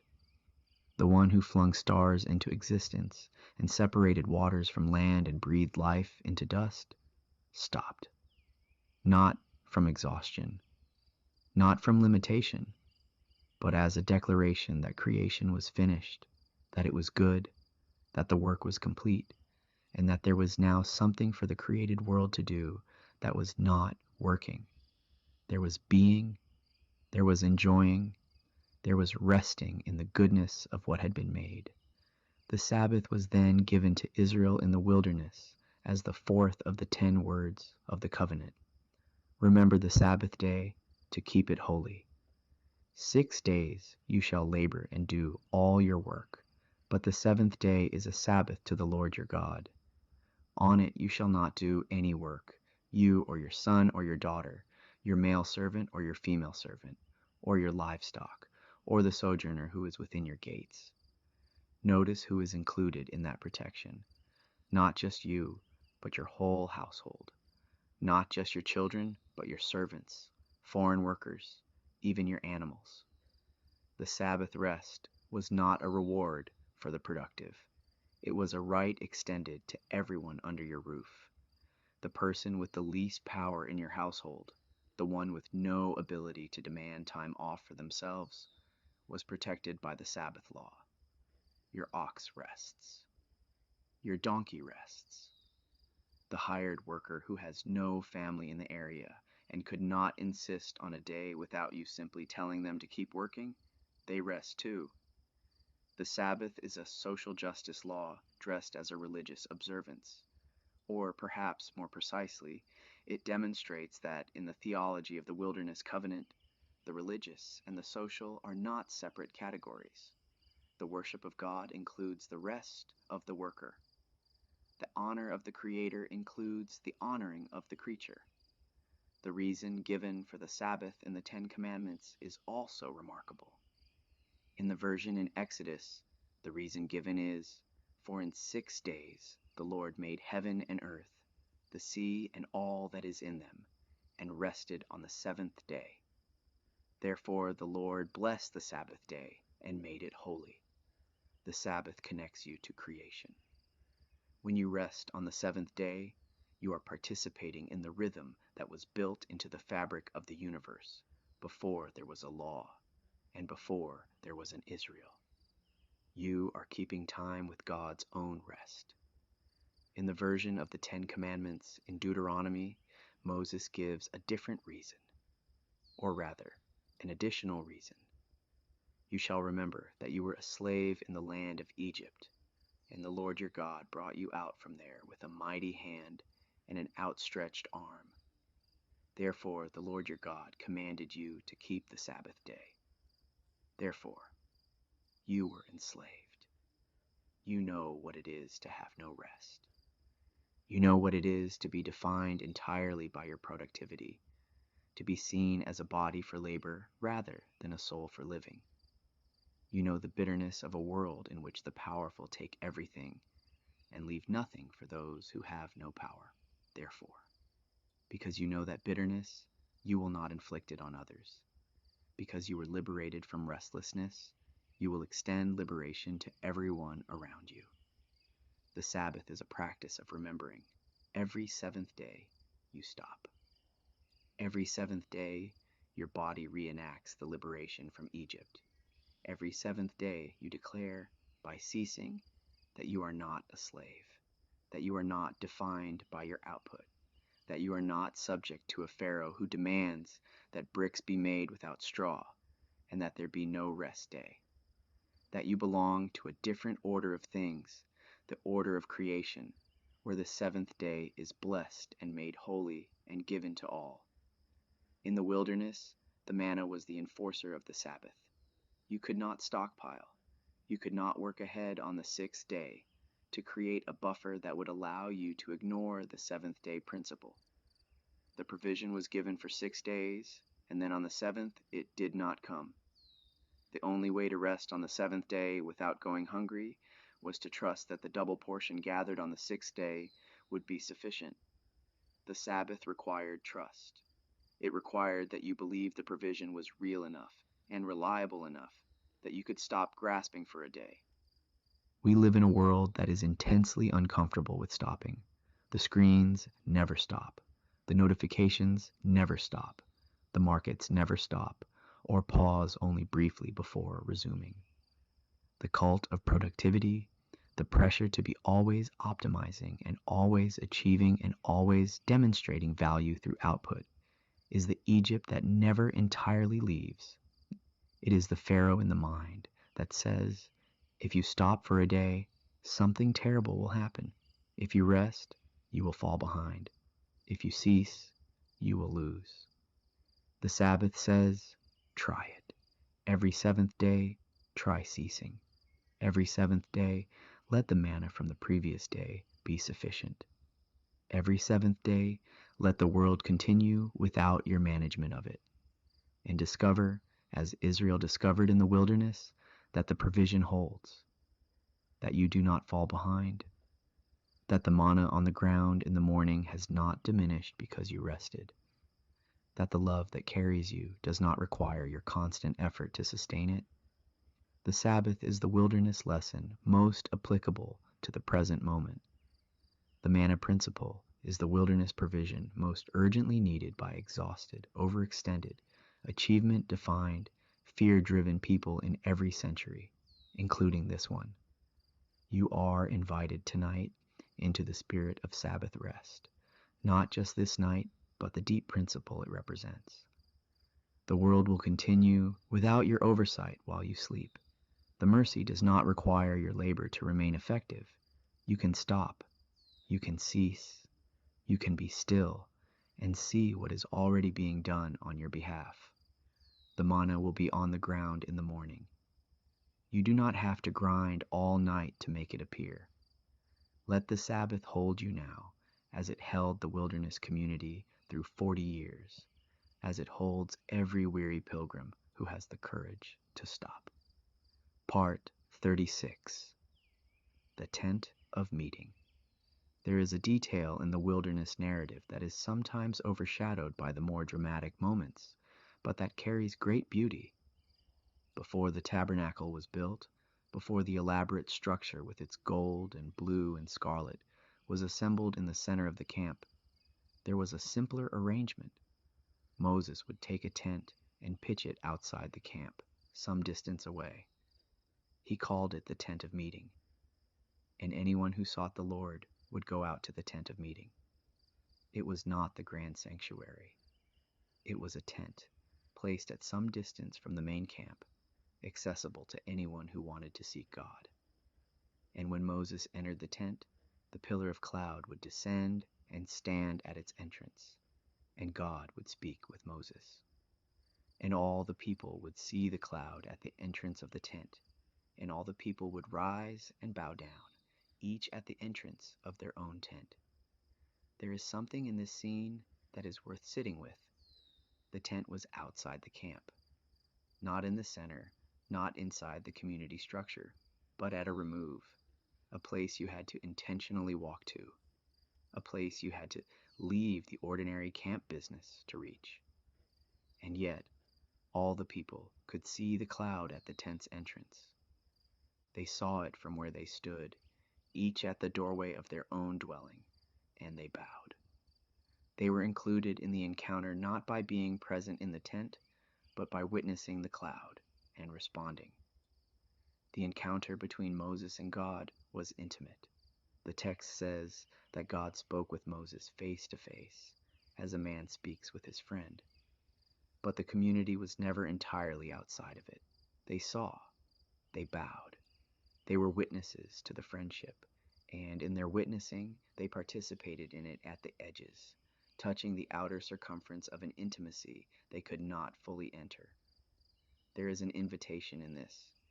Not everyone has the access that Moses had, the direct face-to-face conversation, the friend-to-friend speech in the cloud. But that does not mean the encounter is unavailable. The tent of meeting was accessible to anyone who sought the Lord. Anyone could walk out of the camp and toward the cloud. Anyone could stand in the entrance and cry out and be heard. Joshua, Moses' assistant, would remain in the tent after Moses left. He did not go back to the camp. He stayed in the tent, near the cloud, at the place of meeting. The young man who would one day lead Israel across the Jordan was first formed in the tent of meeting, in the practice of presence, in the discipline of remaining near the place where God could be found. What is your tent of meeting? Where is the place you walk to when you want to seek the Lord? It does not need to be grand.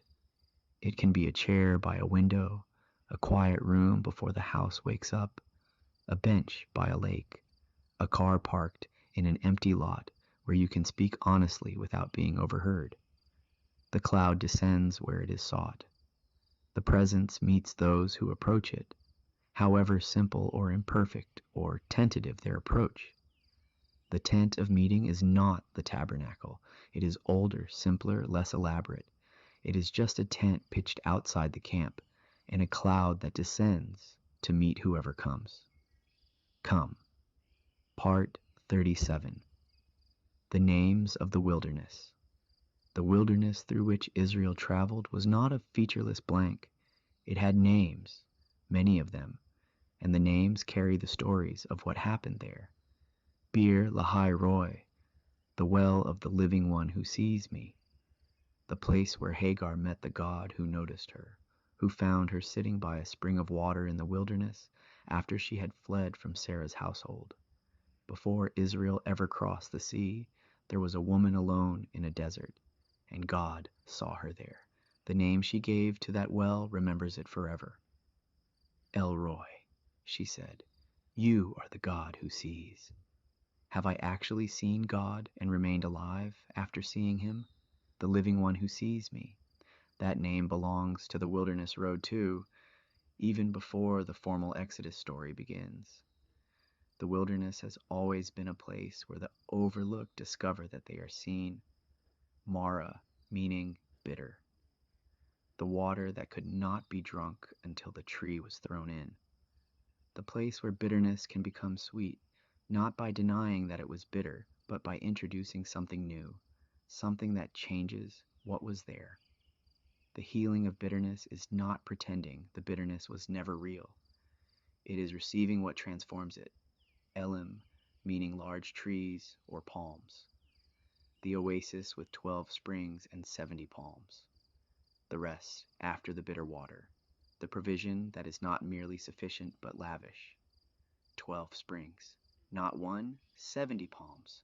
Not a handful. The God of the wilderness is not stingy with oases.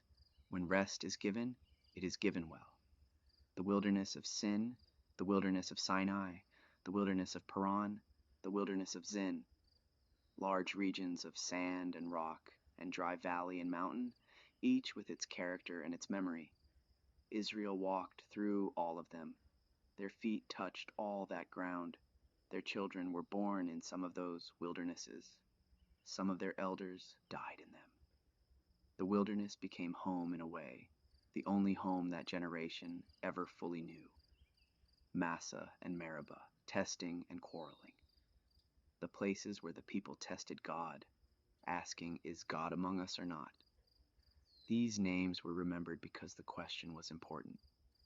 Not because it was a failure of faith, but because it was honest. Is God among us or not? The wilderness demands this question. The answer was always yes, but the question was never silly. It was the question of people who were genuinely uncertain, genuinely afraid, genuinely without visible resources. The God who answered with water from a rock did not rebuke the question. He answered it. Kibroth Hadava, the graves of craving, a somber name for a somber place. But even the name is a kind of teaching. It says, this is what unchecked, misdirected craving does. It becomes its own grave, the desire that is not surrendered, that is not brought into the light and offered to the God who can transform it, that runs ahead of provision and demands, rather than receives, becomes destructive. The graves of craving are not a punishment inflicted from outside, but the natural consequence of desire that has turned in on itself.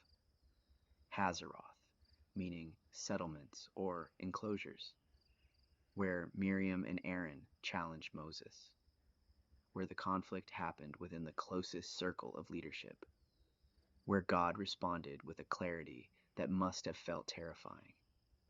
I speak to prophets in visions and dreams, but Moses is not like that. With him I speak face to face. The settlement became a place of reckoning, and the community waited, and Miriam was healed, and they moved on. Kadesh Barnea, where the spies returned with their report, and the community made the decision that changed everything. Where 10 men said grasshopper and 2 men said the Lord is with us. Where one decision fractured the timeline, sending the community back into the wilderness for another generation. Kadesh Barnea is the name of the place where the cost of fear becomes clear. These names are a map of the interior as much as the exterior. The wilderness route was also a route through the inner landscape of a community becoming itself. Every bitter water is Mara. Every oasis is Elim. Every moment of test and doubt is Massa and Meribah. Every time craving runs ahead of trust, there is Kibroth Hattaavah nearby. Every time the community waits for the overlooked to be healed and restored before moving on, there is Hazeroth. Every time a generation fails to trust and a new generation must carry the story forward, there is Kadesh Barnea. The names of the wilderness are our names too. Part 38.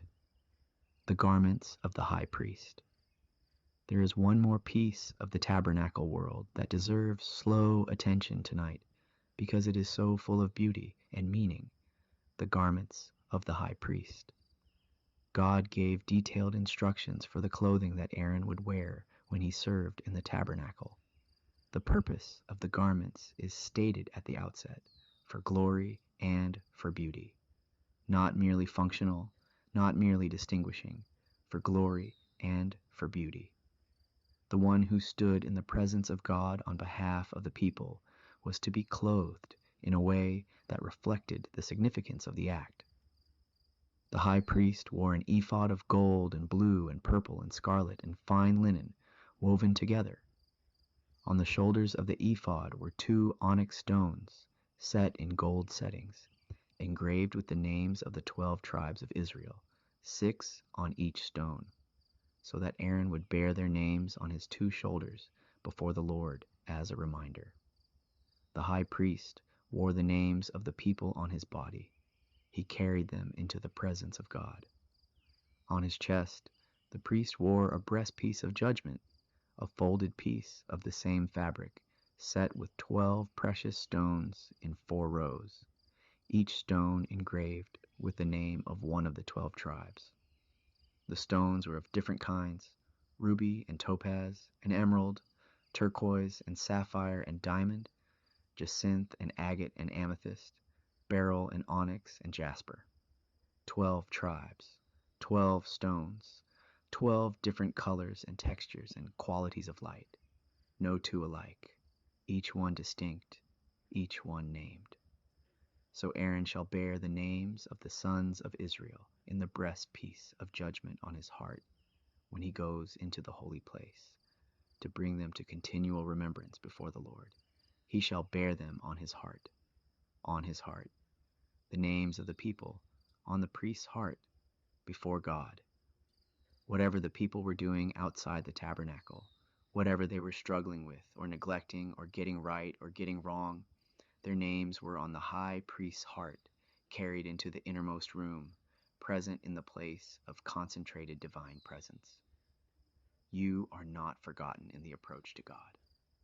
Your name, in the theology of the wilderness tabernacle, is carried by the one who enters on your behalf. You are remembered there. You are brought before the mercy seat. The individual life, with its particular joys and griefs and confusions and longings, is not lost in the corporate act of worship. Each stone is different. Each name is distinct. The ruby and the sapphire are not interchangeable. You are the stone you are, set in the breastpiece, carried on the heart. The New Testament letter to the Hebrews makes explicit what the tabernacle imagery was always gesturing toward. Jesus is the great high priest. He entered not into a tent made with human hands, but into the presence of God itself, carrying on his own body the names of all who belong to him.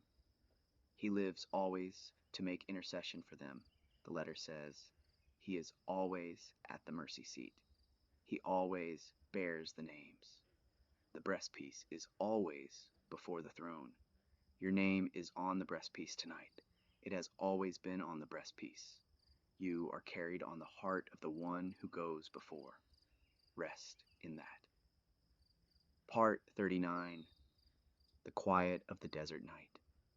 The ancient world knew a quality of darkness that the modern world has largely lost.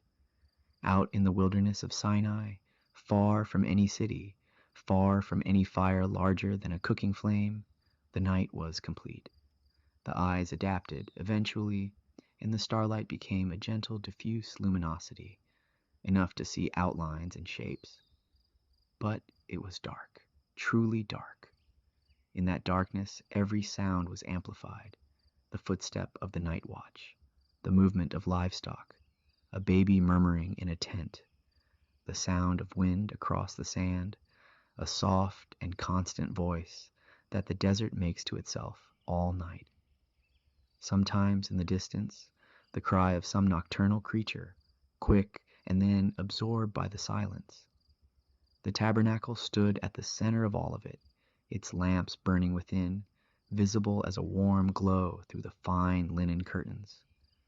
The pillar of fire above it, soft and constant as a fixed star, the one light in the camp that did not flicker or diminish, that burned all night and was still burning when the first gray of dawn appeared on the eastern horizon. There was something about the permanence of that light. In a world where fire required fuel and fuel had to be gathered and tended, a flame that required nothing from you, that was simply there when you went to sleep and there when you woke, said something about the nature of the presence it represented. The flame was not dependent on anyone's effort to maintain it. The cloud was not sustained by any human ritual. The manna was not earned. None of it was earned. Grace is the theological word for things that are not earned, things that come because of what the giver is, not because of what the receiver has done. The pillar of fire burning through the night was grace made visible. The manna on the ground was grace you could hold in your hands and taste and eat. The water from the rock was grace you could drink. In the quiet of the desert night, the flame said, I am here. I am always here. I was here before you went to sleep, and I will be here when you wake. I do not need you to maintain me. I am not dependent on your faithfulness to remain. When you were faithful, I was here. When you were unfaithful, I was here.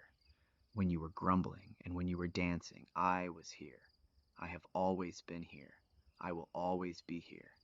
That is the voice of the pillar of fire to the sleeping camp. That is the voice speaking to you now as you settle into sleep. I am here. I have always been here. I will always be here. And underneath, always, the everlasting arms. The last word of the book of Numbers is east of the Jordan in the plains of Moab. And the final words of Deuteronomy end with Moses' death and the silence of a people who have just lost the man who was the axis of their wilderness world. But the silence that follows Moses' death is not empty. Joshua stands in it. The cloud still moves. The Jordan is just ahead. The 12 stones are ready to be lifted. The wilderness road ends, but what it teaches never does. The manna may have stopped when they entered the land, but the principle of daily provision, the orientation of daily trust, the posture of daily receiving that the manna was teaching, those do not stop. Those are the wilderness lessons carried into every landscape that comes after. The ancient rabbis said that every generation should see itself as having personally come out of Egypt. Every person's liberation story is the Exodus story. Not just the historical community that walked through the sea, but every person who has ever been in bondage to anything, to any internal or external pharaoh, and has found a way open that was not there before. You came out of Egypt tonight. In whatever way Egypt lives in you, you have spent these hours reminding yourself of the way out. The burning bush, the voice, the reluctant yes, the sea that parted, the manna that fell, the cloud that led, the covenant that held, the mercy seat at the center of everything. You came out of Egypt, and you are in the wilderness, and the arms are underneath, and the morning is coming, and all shall be well. Breathe, sleep. Let the road continue in the morning. For now, the camp is quiet. The lamb has been burned on the altar, its fragrance rising in the still night air. The lampstand glows gold and steady in the innermost room. The cherubim spread their wings above the mercy seat. The high priest has carried your name on his heart before the throne. The manna will come in the morning. The cloud is settled, the arms are underneath. Be still, be held, sleep. You are loved, you are remembered, you are on the road, you are home. Good night. Part 41. Closing Meditation. Before we fully part from this story for the night, let us hold one last image. It is not a dramatic image. It is a quiet one. It is the image of a single family camped somewhere in the wilderness of Sinai. Not the whole community with all its thousands. Just one family. A father and a mother, several children, one of them very young, still in arms. They have gathered their day's portion of manna and ground it and baked it and eaten. The meal was simple and nourishing. The children have been settled into sleep. The father and mother sit outside their tent in the cooling evening air. Above them the stars are coming out, one by one, slowly, and then all at once, the way the stars come out in a clear desert sky. The pillar of fire is visible at the center of the camp, warm and steady. The mother has the baby asleep against her shoulder. The father is looking at the stars. He does not know how much longer they will be in the wilderness. None of them do. The cloud will move when it moves, and they will follow when it moves, and where it stops, they will stop, and it will all be provision, all of it, all the way through to the end of the road. He thinks of his father, who died in the wilderness before seeing the promised land. He thinks of his grandfather, who remembered crossing the sea as a young man, who had stood on the far shore and wept and laughed at the same time, who had told the story to his children and his children's children, with his hands spread wide and his eyes bright. He thinks of the land ahead, the hills and the valleys, the fruit that the scouts had brought back, the pomegranates and the figs, and the enormous cluster of grapes. He has never tasted a pomegranate from that land, but he has heard about it his whole life. It is more real to him in some ways than the wilderness ground beneath his feet. And then he stops thinking about the future. He looks at his wife and the sleeping baby. He looks at the star field above. He feels the cooling air and hears the soft sounds of a resting camp. And he is grateful, not for the imagined future, for this, for the manna that was enough, for the night air, for the stars above Abraham's promise, for the warmth of the woman beside him and the baby's small breathing, for the arms underneath that he cannot feel but trusts are there. He says, quietly, so as not to wake the children, the ancient words. The Lord is my shepherd. I lack nothing. He makes me lie down in green pastures. He leads me beside quiet waters. He restores my soul, even in the wilderness, the quiet waters. The soul restored, even here. The shepherd is here. The pasture is here. The rest is here. He does not know what tomorrow holds.